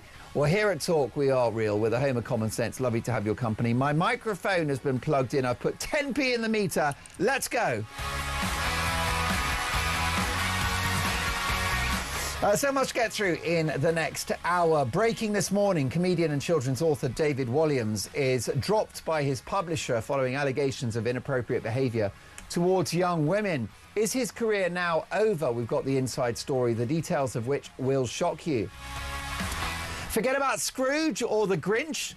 The Chancellor, Rachel Reeves, has been accused of stealing Christmas for retailers as her budget drives shoppers away from the high street. Meanwhile, the incumbent of number 11 refuses to rule out tax rises in 2026. So what are your predictions for the new year? Will we have a new Prime Minister? 0344 499 1000. Text the word talk in your message to 87222. Drop us a voice note. And as the saying goes, let's talk.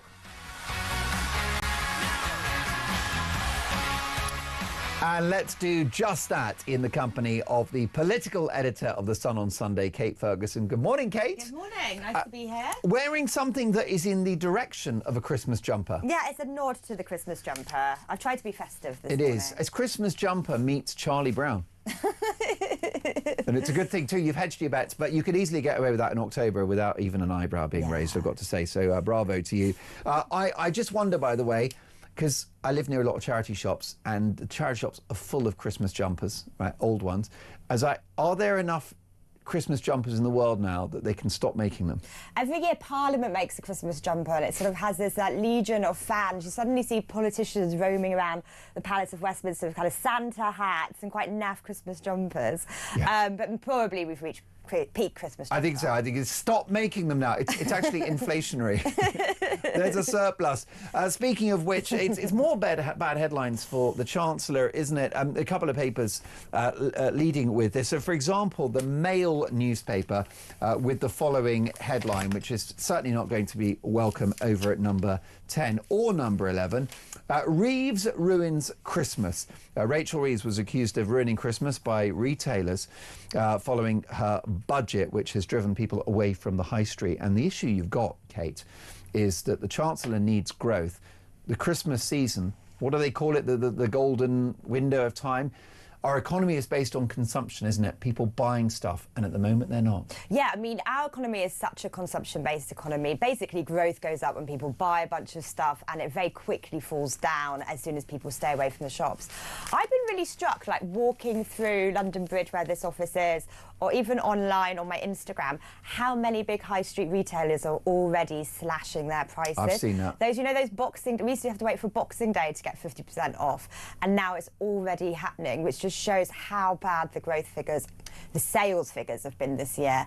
And I have to say, I mean, I know we're going to do predictions in a minute, but if there is one person that has had a bad 2025, it's Rachel Reeves. Yeah, most definitely. It's surprising that she's still in post, isn't it? Particularly given the controversy around her messaging pre-budget, but she has clung on.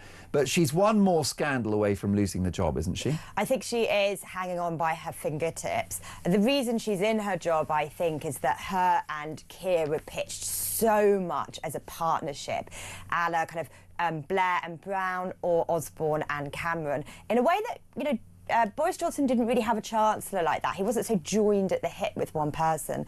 So to bin off Rachel would be bad news for Keir and inevitably raise questions about how long he'd stay in the job. And I think that's what's keeping her number 11. I mean, at one point, because, you know, the politics of it are pretty hopeless. I think that it's my personal view that Starmer and Reeves are just feeble politicians. They're just not politically astute. They're not great with their messaging. For me, whenever I watch Rachel Reeves, she looks like a rabbit in the headlights. Also, there's a haunted look in the face of the Prime Minister at the moment. I think he's knackered and he's not happy about how things are playing out. So I think politically I don't rate either of them. But the biggest issue, which is more important than that, is just the policies. I mean, the numbers, you know, whether it's the CBI who are concerned about retail sales, which is a bellwether for the economy and public confidence, whether it's inflation, which looks to be rather sticky, whether it's growth, which is absolutely flatlining, or indeed going backwards, as we saw in October. The policies are not working. And I had Jim Dale in earlier, who's a left-leaning political commentator, and he said, look, you've got to be patient, it'll come good. And that's the message from the Chancellor. But I'm not sure my viewers or your readers feel the same way. Yeah, look, when you do things in the Treasury, it has an impact on the broader economy. It's not just we'll raise some tax here and that means we can spend some there. You know, it depends what kind of taxes you raise. So I think the real sluggish or indeed flatlining growth we've seen is linked to that NICS rise last year. If you tax businesses on employing staff, I mean, NICS is also known as the jobs tax. If you do that, they will be more reluctant to hire staff because it costs them more. I mean, and we're about to see, or we've just seen, that new employment rights bill come in. Now, Labour are going to shout that to their supporters, saying, you know, look, we're protecting workers' rights in a way that hasn't been done for a generation. But that, again, comes with more risk, more cost to employers. So where you have this really difficult scenario with growth, you know, if you do those other things, it has an impact. And I know Rachel Reeves and Keir Starmer have tried to deny that the NICS hike has had anything to do with the growth figures, but it seems to be patently obvious that it has. You only have to speak to any employer, any pub owner. Well, I agree. I mean, I've always argued that there have been times in history, and there will be times in history, for a Labour government. You could argue potentially 1997, what the public sector needed was a bit of investment, you know, the teachers, the schools, the hospitals, that kind of thing. New Labour invested unprecedented amounts in the public sector. They, you know, fixed, you know, collapsing school buildings, built more hospitals, that kind of thing, caught up with the wages for some people in the public sector. But, you know, that was at a time of economic growth. Labour had inherited quite a healthy bounty from the former Tory Chancellor Kenneth Clarke, who had turned the economy around by 97. So New Labour's economic miracle was fuelled partly by the groundwork from the Tories. We're not there now. You know, this is not the time for left-wing policies, is it? It's not the time for generous public sector payouts. It's not the time for, you know, undiluted net zero, which is pushing up the cost of energy. It might be the right policies, you know, increasing the minimum wage, just not now. I think it's really interesting that what's been the problem in our country for the past decade, 2 decades, every politician says it's this lack of growth, lack of productivity. And in opposition, Rachel Reeves was hammering that line too. But in power, she's really shied away from going after growth and working out what policies to do there, and kind of just relied on that kind of age-old Labour thing of we'll whack up taxes a bit to spend more there. Look, I think there is some public demand to, you know, definitely to improve the NHS.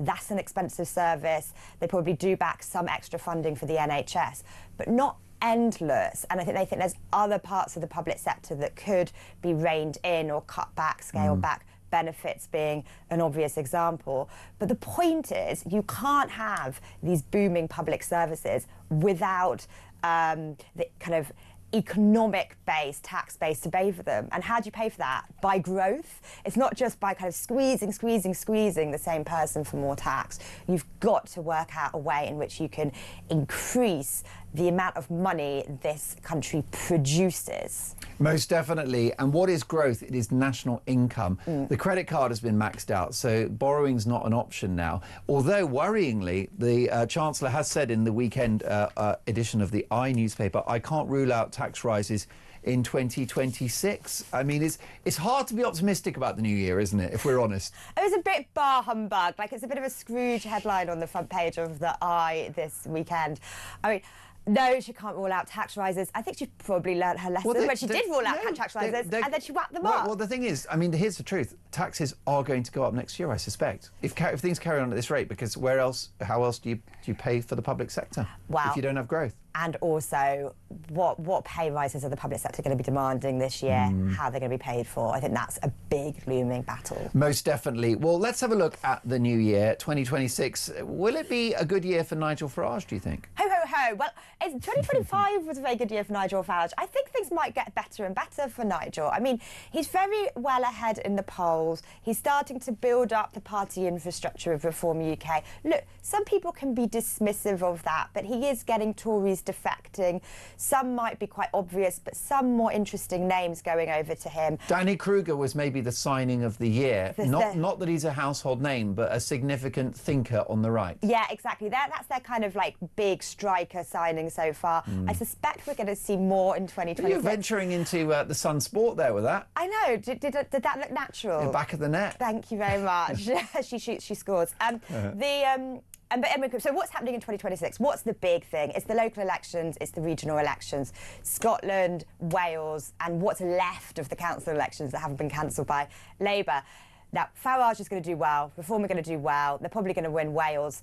The danger for Labour is they're wiped out in Wales, a place they've always held. And I think if that happens, that will be seen as a very good day for Nigel Farage. Yeah, and what is that? Tell me about the controversy around the cancelling of these local elections or some areas. What is the story here? Because a lot of my viewers and listeners are very unhappy about it. Are Labour justified in saying, or the government justified in saying, look, because of boundary changes and all the rest of it, we're having to postpone? No, I mean, they're kind of trying to sneak these postponed elections out. I mean, they dumped out on the last day of term in Parliament this thing known as Take Out the Trash Day, where you rush out all the announcements you don't want much coverage of.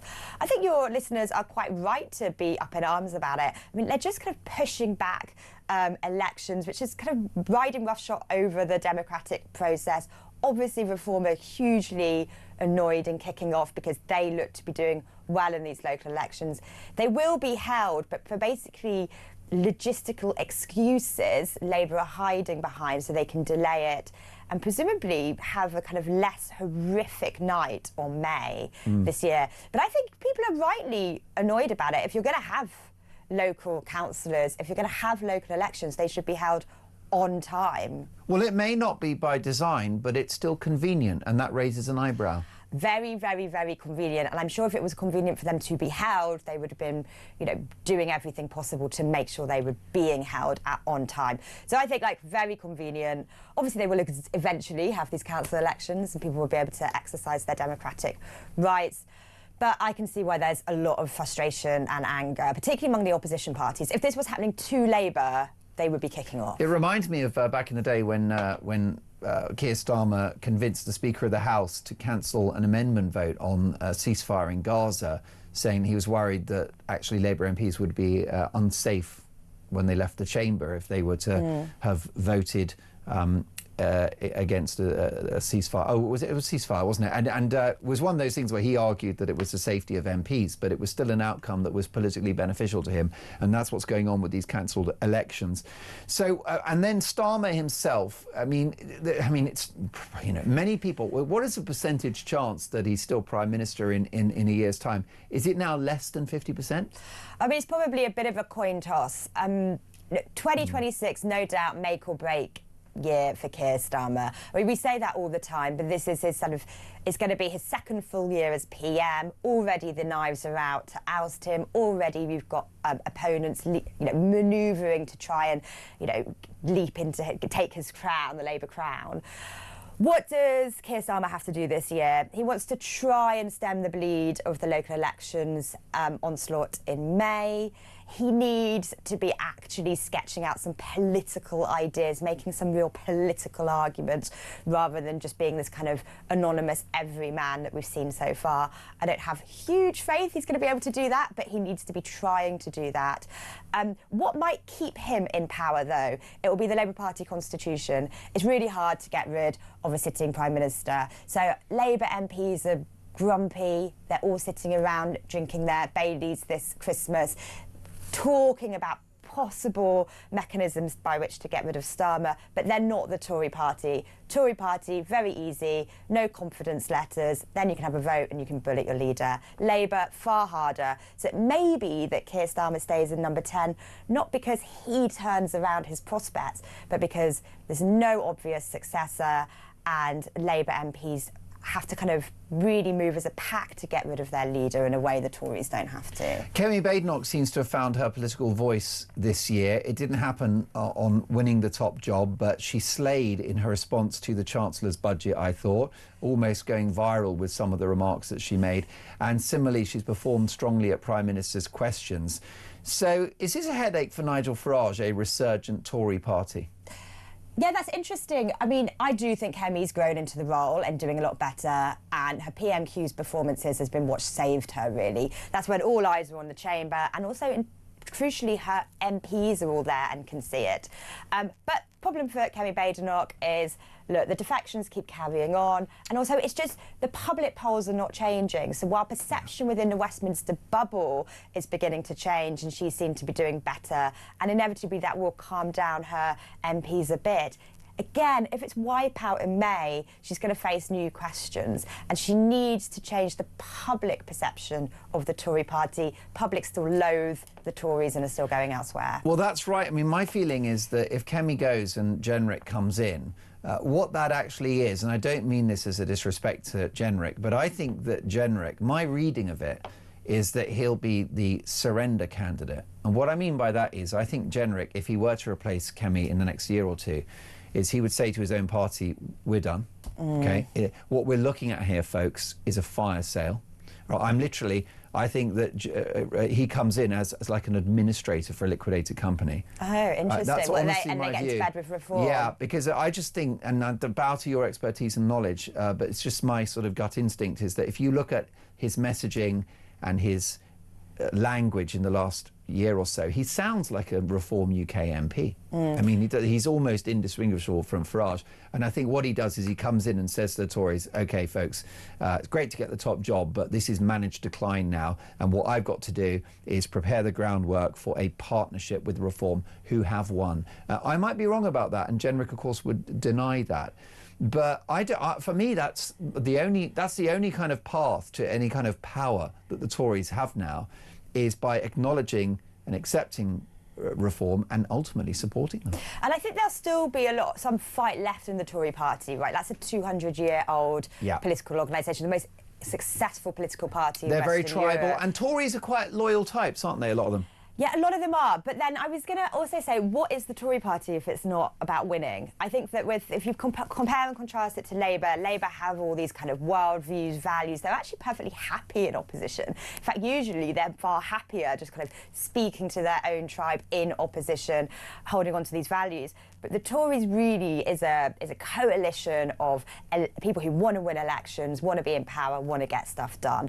So the big question for the Conservative Party, yes, in 2026, but all these years up until 29-30 is can they rediscover that kind of election-winning formula, or does it look like a fait accompli that Reform are going to overtake them? And I think actually that battle's still to be had.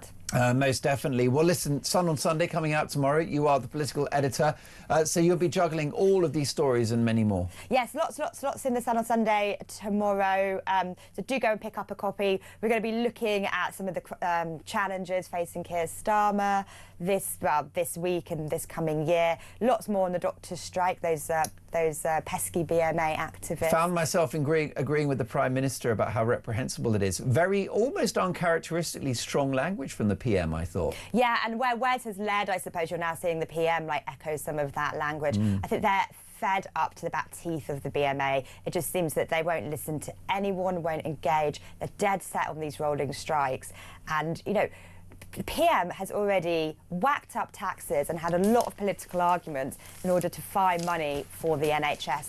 And to be honest, with the economy as it is, there's not that much more that can be done for them. Most definitely not. Well, listen, we've loved having you this year on the show, and I do hope you'll be available when your schedule allows in the new year as well. Kate Ferguson is the political editor of The Sun on Sunday. Go and get your copy tomorrow. You don't just have the news and the sport, but you've also got your TV mag and so much besides. Before we go to the break, I've got a very important call to action on your part. I want your nominations for the best Christmas TV show ever. Okay, Only Fools and Horses, the EastEnders Christmas special, Morecambe and Wise, right? Cannon and Ball. What is the greatest Christmas TV show of all time? What is your favourite? Let me know. Give us a call, 0344 499 1000. Text the word talk in your message to 87222.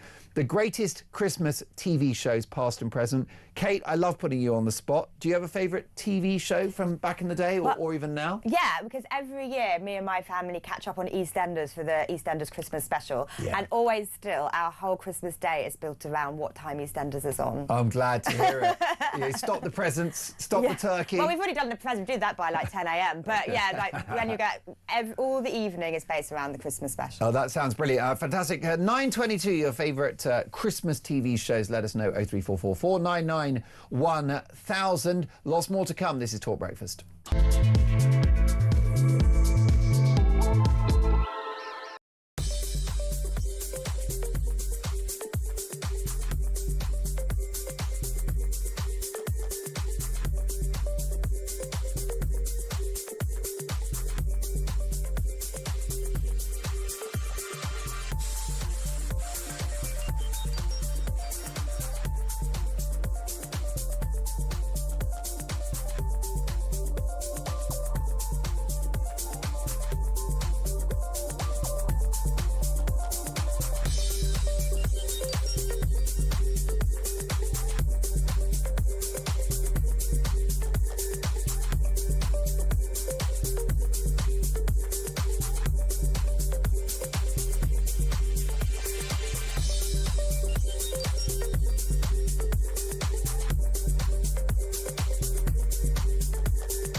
You know, it's no good saying, oh, we've got a wonderful multicultural society and diverse is our strength, when you've got one group attacking another. That's no good.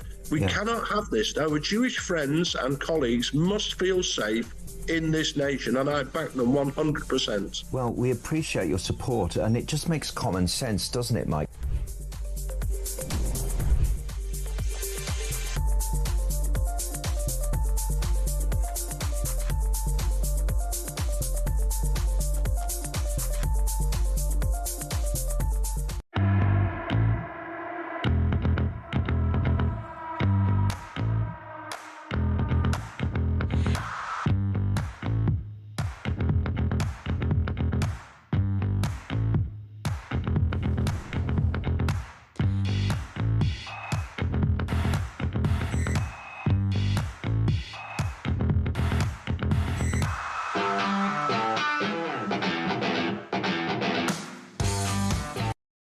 Across the UK, on DAB+, on YouTube, on your mobile, and on your side. This is Talk. Listen, we don't do too much sport, but this is massive, right? This goes beyond the game of boxing, and this is a social media superstar, a big cheese on YouTube who's called Jake Paul, right? He's got hundreds of millions of followers around the world. He's not an athlete, he's not a professional boxer, but he's been in the ring with Anthony Joshua and he's broken his jaw. I got to say, it's surprising that it went to 6 rounds. Let's get reaction from a true boxing legend, Spencer Oliver, former European champion. Morning, Spencer. Good morning, Mark. How are you? I'm very well, and I'm not an expert on the sport, but it did catch my eye that it went to 6 rounds. Not bad. Listen, you have to give Jake Paul his flowers for getting to the 6th round, because None of us thought that he could do that. Anthony Joshua, we knew, had been out the ring since September, since that defeat to Daniel Dubois. We knew what this fight was about for Anthony Joshua. It was a cash grab in many ways. It was going to be boxing in November the 22nd, you know, on an undercard in an 8-rounder for probably $1 million, somewhere around that. This opportunity come up and Anthony Joshua took it. But look, we have to look at this space now. This falls into the entertainment space. Jake Paul has done phenomenally well to get to where he's got to. He goes in the ring against Anthony Joshua and survives 6 rounds. So it's a win-win for everyone here. Joshua gets well paid, gets 6 rounds in the bank. And for Jake Paul, you know, he goes on and he can continue his career because he'll come out with a lot of credibility for going 6 rounds. Definitely. It was a good night for Anthony Joshua's accountant, Spencer. Was it a good or a bad night for boxing? Well, look, boxing has fallen into this space now. It's what you want to take from it. Anthony Joshua will now continue his career and try and become a freeweight world champion. Anthony actually talks about the fight with Tyson Fury. That fight could materialise as early as the springtime. Or does Joshua take another path? Does he look at someone like Fabio Wardley, or does he go in a warm-up fight before fighting Tyson Fury? But what I'm saying is there's a few roads that Anthony Joshua can go down to try and get back to winning that world title.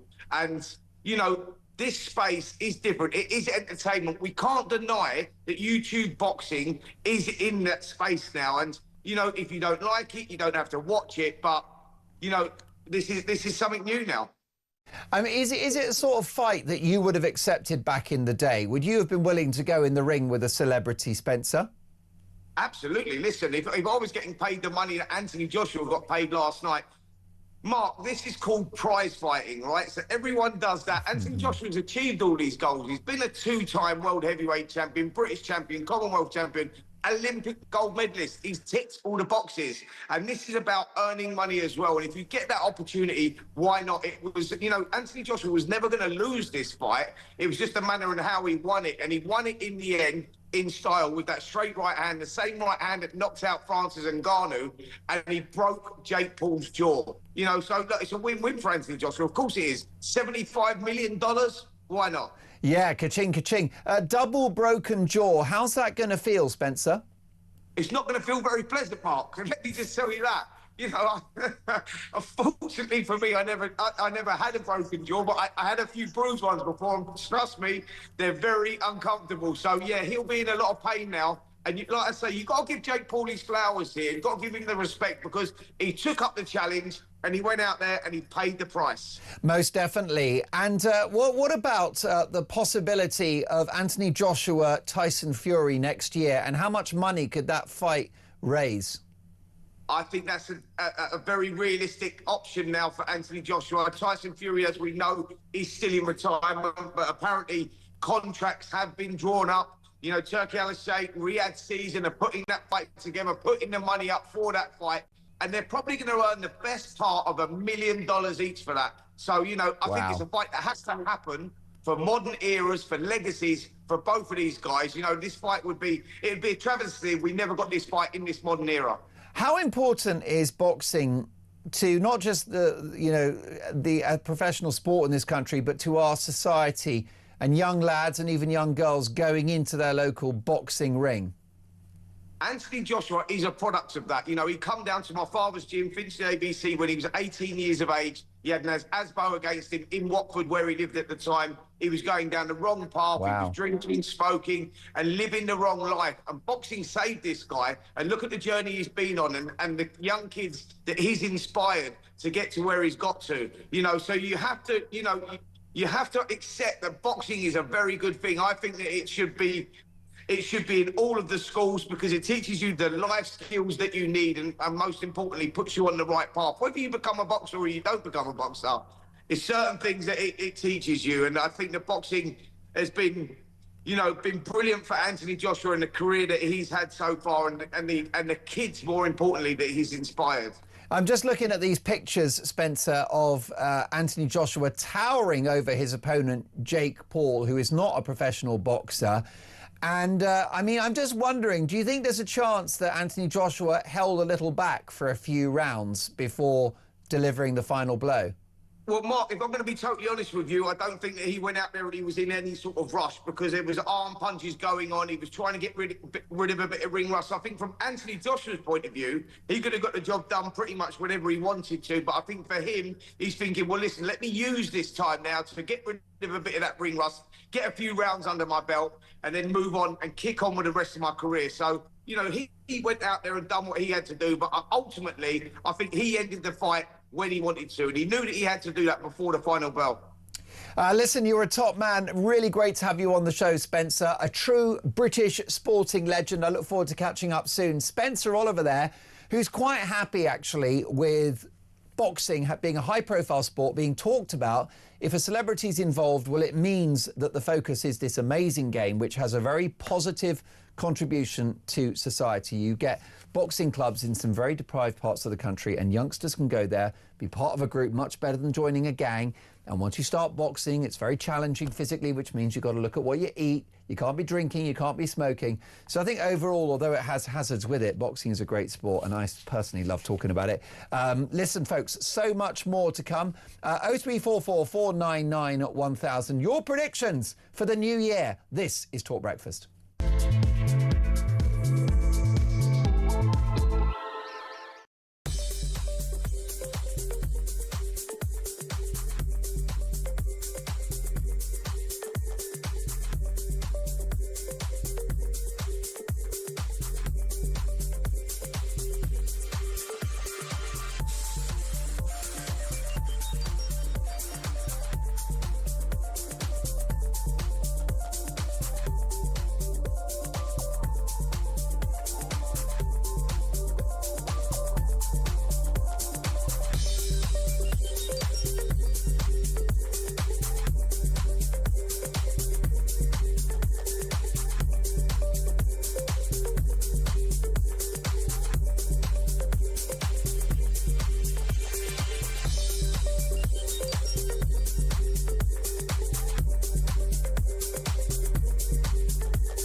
Across the UK, on DAB+, on YouTube, on your mobile, and on your side.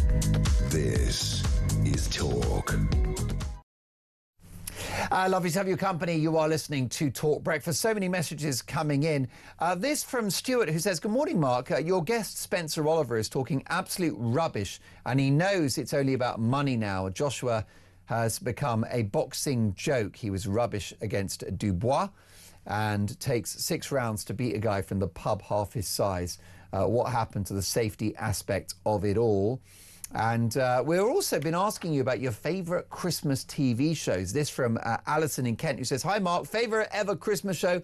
Only Fools and Horses, Jolly Boys Outing. Wishing you and your team a fabulous Christmas. We'll keep those nominations coming because in just a few minutes, Virgin Radio's Steve Denyer will join us to go through some of the greatest comedies of all time on Christmas Day. Do you get many good comedies now? I don't think so. Political correctness has meant that comedy's not funny anymore. I know this. I am a fully trained stand-up comedian, and I can tell you that the best jokes are the ones where there is a victim. And the woke don't allow that because they've got no sense of humour whatsoever. It is, I can't lie, the path to tyranny. So many big stories in the papers today. The weekend, Rachel Reeves, I can't rule out tax rises in 2026. No, forget about don't rule out. There will be tax rises. It was Rishi Sunak before the election that said they will raise your taxes. He's been proved right, by the way. I know he wasn't perfect, but I'd have Sunak back in a flash. The Daily Express, robot surgery revolution to save the NHS millions. This is good news, folks, because we've got junior doctors going on strike. You've got consultants that won't work the weekends. Bring on the robots. It's the same, by the way, as the train guards and drivers that go on strike when it comes to rail and tube networks. Again, let's have the technology, because if people aren't willing to do the work and go on strike in order to hold the country to ransom, then I say that if the technology is the answer, I'm very happy to fill that gap. The Guardian newspaper, number 10 told, fix youth jobs or risk a lost generation. What this government are doing to young people is truly criminal. The national insurance tax rate has affected companies, their ability to hire people. It's extra cost for them.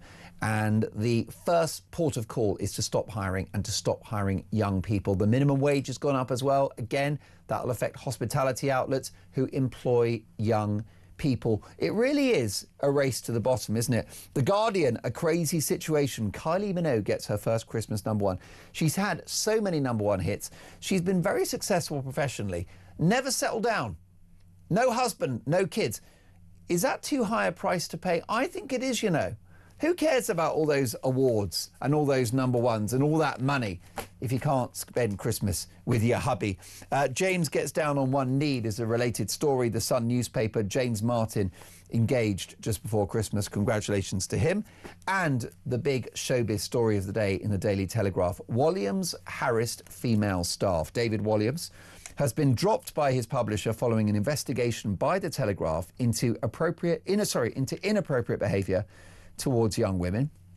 Walliams, one of the country's best-selling children's authors, faced accusations that he'd harassed junior female colleagues at HarperCollins. One woman who raised concerns was given a 5-figure payoff by the publisher and left the business. The Telegraph began investigating allegations of inappropriate behaviour by Walliams last year. That's not the last we're going to hear of Walliams, by the way. It is my view that he's done and dusted, right? His career's over, in my view. He's denied the allegations, but he will be using his lawyers to go after the HarperCollins who fired him and after anyone that dares criticise him or indeed repeat these allegations. We've got a voice note on this from Anna. Anna, take it away. Morning, Mark. Anna, sorry. So I'm going to buck the trend here a little bit, Mark. For me, I am a little bit tired of all these stars, predominantly male, having to tolerate the endless amount of predominantly women coming out of the woodwork and saying, he touched my backside 10 years ago, or he said something lewd to me.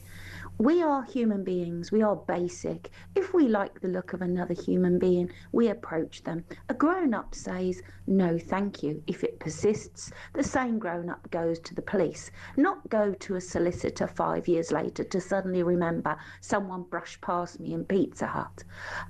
Again, the likes of Harvey Weinstein. Mark, if you told me I was having an interview at a hotel at 10 o'clock at night, come scantily dressed, I would probably be slightly suspicious. You know, I wouldn't turn up for this job interview and then 10 years later, after getting the job, say that you coerced me. You know, it's ridiculous. Thank you.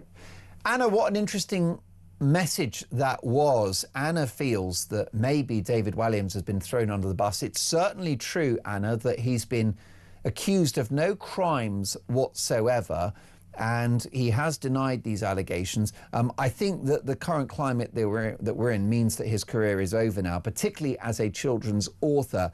But he's not going to go down without a fight. He's got an unlimited budget to sue his former publishers, an unlimited budget to go after anyone that he feels misrepresents him. Perry's got a voice note on Rachel Reeves. Take it away, Perry. Morning, Mark. I'm probably one of the very few of your listeners, but I actually want Rachel Reeves to be the next Prime Minister. I got a small company. I've got 2 people work for me, and you know, I listened to Rachel Reeves' speech after the budget, and I listened to Nigel Farage's. Now, Nigel wants me to grow, he wants me to expand, he wants me to take financial risks. But when I listen to Rachel's speech, I don't have to. I could just probably sit at home and earn the same sort of money. I could have my vasectomy reversed, have more kids, get more money that way. I won't even have to leave the house. It'd be lovely.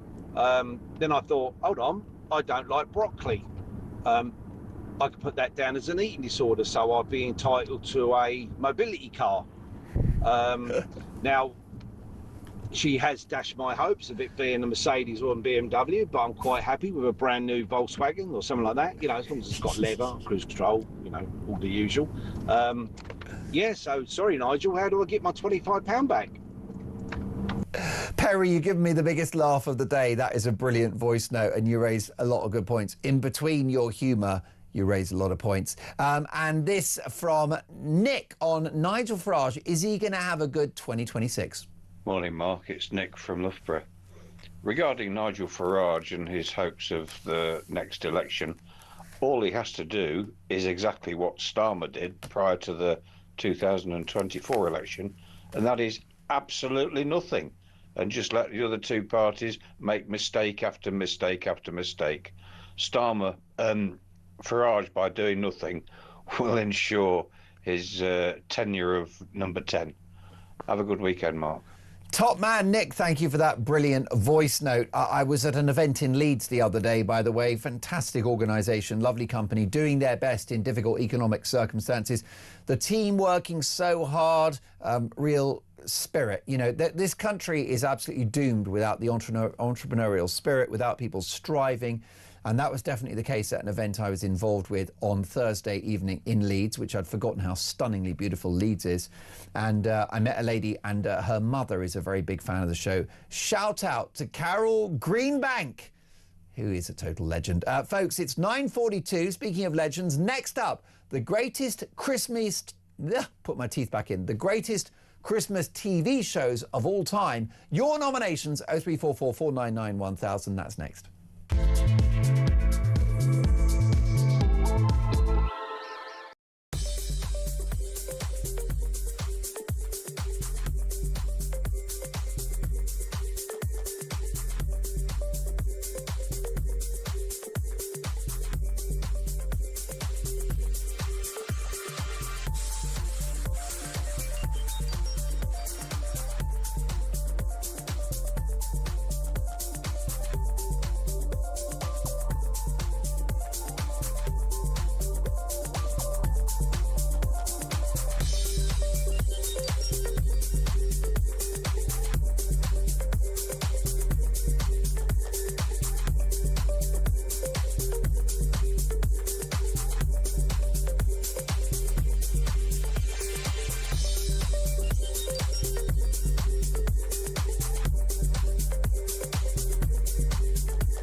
You know, it's no good saying, oh, we've got a wonderful multicultural society and diverse is our strength, when you've got one group attacking another. That's no good. We cannot have this. Our Jewish friends and colleagues must feel safe in this nation, and I back them 100%. Well, we appreciate your support, and it just makes common sense, doesn't it, Mike?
Across the UK, on DAB+, on YouTube, on your mobile, and on your side. This is Talk. 9:46 Talk Breakfast. Lovely to have your company. I will be back tomorrow from 6 a.m. to 10 a.m. Looking forward to that. And actually, it's time for a parish notice, which is I'm delighted to say that from the new year, I will be the host of Talk Breakfast on Friday, Saturday and Sunday, 6 a.m. to 10 a.m. That's right, Friday, Saturday, Sunday, Talk Breakfast, yours truly. And I'll be doing it with you. I can't wait to wake up with you early in the morning on a Friday, Saturday, Sunday, and we'll do Donors Dispatch, big opinions, big guests, all of that. So a big new year coming to Talk. And don't forget, Jeremy Kyle is the king of breakfast on this channel. He'll be looking after breakfast from Monday to Thursday, 6 a.m. to 10 a.m. It's all happening. It's going to be a big new year for this network and a big new year for Virgin Radio, because I'm delighted to say that one of their biggest stars, Steve Denyer, joins me in the studio. Hi, Steve. Hello, congratulations on the news. Yep, really excited about it. So excited. And 3 big shows. There'll be lots to talk about next year. Yeah. And you have got some news for me as well about your radio career. Yes, I'm going to be doing Chris Evans' show over the next couple of weeks. Chris is here Monday. He's coming in with the whole family on Wednesday because he loves Christmas. So Chris Evans will be doing Christmas Eve with his whole family. I think he's got his eldest on the phones, taking the WhatsApps and stuff. But I'll be here on Christmas Day, Boxing Day, New Year's Eve, New Year's Day for the next couple of weeks. I love working at this time of year. Everybody gets in touch. Everyone has plans. We've got people all around the world who kind of tune into Virgin just because they want to feel like, you know, if you're in Australia, you want to feel, you know, part of the UK. So we deliver that. Definitely. On Christmas Day, will it be Christmas tunes for the whole show? No. But we're how many? What's the policy? Is it one an hour, or how does it work? We pepper in the very best ones. So you get a few classics, you know, like your Bowie and your Bing Crosby. But we particularly kind of focus in on those, you know, like the 80s, the 90s ones. Fairy Tale of New York, your Whams, your obviously Mariah Carey's, your East 17s. We've got Tony Mortimer from East 17 doing a show for us. Is that right? Over Christmas. We've also got, I mean, Alan Carr's on at 10 this morning, starting the big kind of run up to Christmas. We've got Pete Doherty, Richard Ashcroft doing a show, John Power from Cast. I've studied this schedule, so it's going to be really cool. Well, it's going to be fantastic. Well, listen, I look forward to listening to you over Christmas and the New Year. New Year's Day, does that mean that you'll be off the beers on New Year's Eve? It means I'll be going to bed New Year's Eve, I reckon, at about 9 p.m. Shocking. And of course I'll wake up at midnight, all the fireworks are going off and there's people screaming, but it's my first New Year's Eve going to bed early ever. So we'll see how that goes. I'll report back. Well, listen, I look forward to that. We were so excited today because we're going to talk about the best Christmas TV shows of all time. This is the moment of the year when the family is united, isn't it? Around the box. It is. And it's amazing kind of reading up on the history of Christmas TV. It all started back in 1936, basically when the BBC started. Not many people had TV sets. It was a real kind of like you went round to the person's house who had a TV. And they used to play, obviously, you know, the King's Speech, then the Queen's Speech, religious programmes and stuff. Christmas Day television came into its own in the 70s, and we've got lots of people. I mean, there's Penny, there's Malcolm, there's Clyde, there's so many people here citing Morecambe and Wise as one of the first TV greats. I've got a clip. Can I share? This is from 1977, the Christmas Day special. Go for it.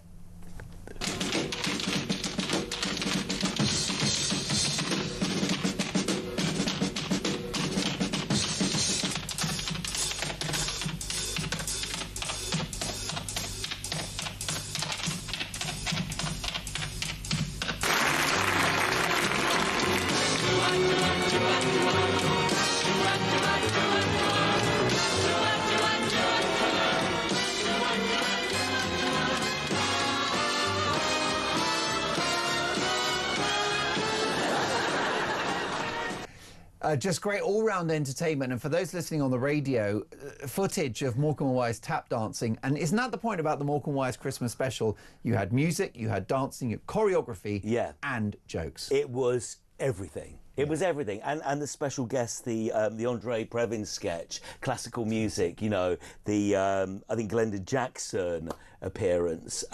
Apparently, they rehearsed and rehearsed and rehearsed it and rehearsed it more to get these TV shows absolutely. You know, people say that is golden, the golden era of all-round family entertainment. And that one show from 1977 got 28 million viewers. 28 million. Now, if you're thinking about population-wise, that would have, back in the day, that would have been half the population. Well, they reckon halfway through that one episode being broadcast on Christmas night, 80% of the UK's population were tuning into that, which is incredible. Obviously, with all of our streaming now, that will never happen again, but there are a few other really good moments. So if I take you into the 80s, we got Mick in Barnsley saying, Steve, you've got to talk about EastEnders. And EastEnders has given us plenty of memorable moments on Christmas Day, but it's the one, and I remember I was kind of 9 years old, and I remember this happening. It was Christmas Day, 1986, in the Queen Vic, Den and Ange, and the divorce papers. Should we take a look at this? Take a look at it. Great acting, great drama. 30 million of us watched that. That is the single most watched soap moment of all time. I love it. It's just so understated. And because all we had pretty much in the 80s was the sun, we didn't have social media, nobody knew that moment was coming. It's really true. There were gasps. And when I think of it, generally, across the year, I prefer Corrie, because I think it's wittier. I love the characters. I just like Coronation Street. You're either EastEnders or Coronation Street.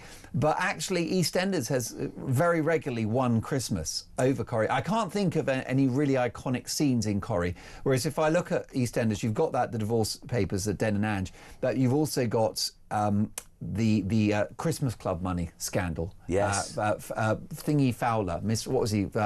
Arthur Fowler. So Arthur, do you remember that storyline? Yeah. So what happened is, I mean, you get this in a community. People will pay money into like a Christmas club organised by, a pillar of the community. And Arthur Fowler was in charge of the Christmas club. This is right. Yeah. Fund. And so people would be like, once a month they'd give him a £5, and he basically spent the money, hadn't he? And it was all revealed on Christmas Day. And that huge meltdown, wasn't it? Total meltdown, total breakdown. Yeah. And you got Pauline Fowler, Wendy Richard, like discovering the truth. Yeah.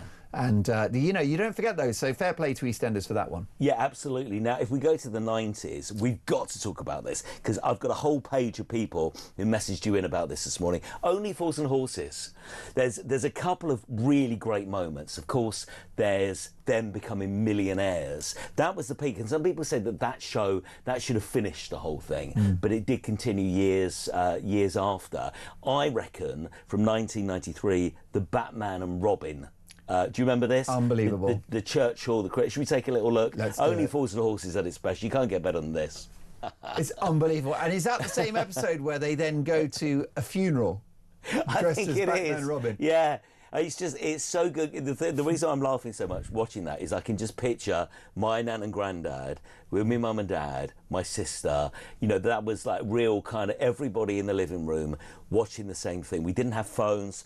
There was no WhatsApps going on. No. There was no social media. And I just think that is comedy perfection, isn't it? Just absolutely amazing. It is, and it was just, we watched their family with our families. And it was a national moment. We've grown up with those characters All as of well. That. And you do feel like the producers, or whatever the sitcom was, or even the dramas, they put even more effort into the Christmas special, didn't they? Oh, absolutely. Given an extra bit of love. It's funny, if you look at the Christmas lineup this year, there's stuff. I mean, there's Call the Midwife, which is supposed to be absolutely amazing. We had Helen George in at Virgin Radio. I think that's probably going to be the big thing. Yeah. But there's no... As far as I can see, no absolute wow moments. Not like last year. So last year we had, and loads of people have been asking to see a bit of this, the Gavin and Stacey finale. Now, this was always going to be big. We were talking about this for a year and a half before it aired, but last Christmas, and it's rare you get a show that gets 20 million viewers these days, but they managed to do it. James Corden, Rob Brydon and the gang. Should we see a bit from last year, the finale of Gavin and Stacey? Jokes, but also the pathos, the human emotion. Yeah, as it well. had everything. It had everything. A couple of others. Sarah and Barsley says the royal family. Oh, that was great. brilliant. They always did really great Christmas, especially when the Nana was still alive and the whole family. And of course, they're just fixated on the television, aren't That was they? a brilliant series. Great series, just so funny. Top of the Pops always used to do really well. Yeah. Do you remember there was a real event to find out which artist would be at Christmas #1? Lots of people have been excited this year because Kylie's got her first Christmas #1 in 38 years. So that was a thing. And also Doctor Who. Interestingly, the episode that Kylie Minogue appeared in 2007 when David Tennant was Doctor Who, highest rated Christmas Doctor Who ever. So there you go. go. Happy Christmas, everyone. Listen, you've put us in the Christmas mood. By the way, back to the Retro Rewind next year. Cannot wait for that in January. We do a different year every week, every Saturday. So good. Favourite Christmas TV shows? Peter Cardwell. Hello there. Well, I think that Gavin and Stacey episode, I just came in as that clip was being played, and I could literally feel the hairs in the back of my neck going up. And James Corden, I know he can sometimes be a little bit of a difficult personality, but he is a brilliant actor, a brilliant writer, as is Ruth Jones. And that would just, I mean, I've never actually been the world's biggest Gavin and Stacey fan, but actually that episode was just brilliant. And also the inclusion of Somewhere Only We Know, which actually is an iconic song and was back to the beginning of Gavin and Stacey. Really subtle, really nice. I remember around the time 2005, 2004 when that song came out, and this was sort of a little sort of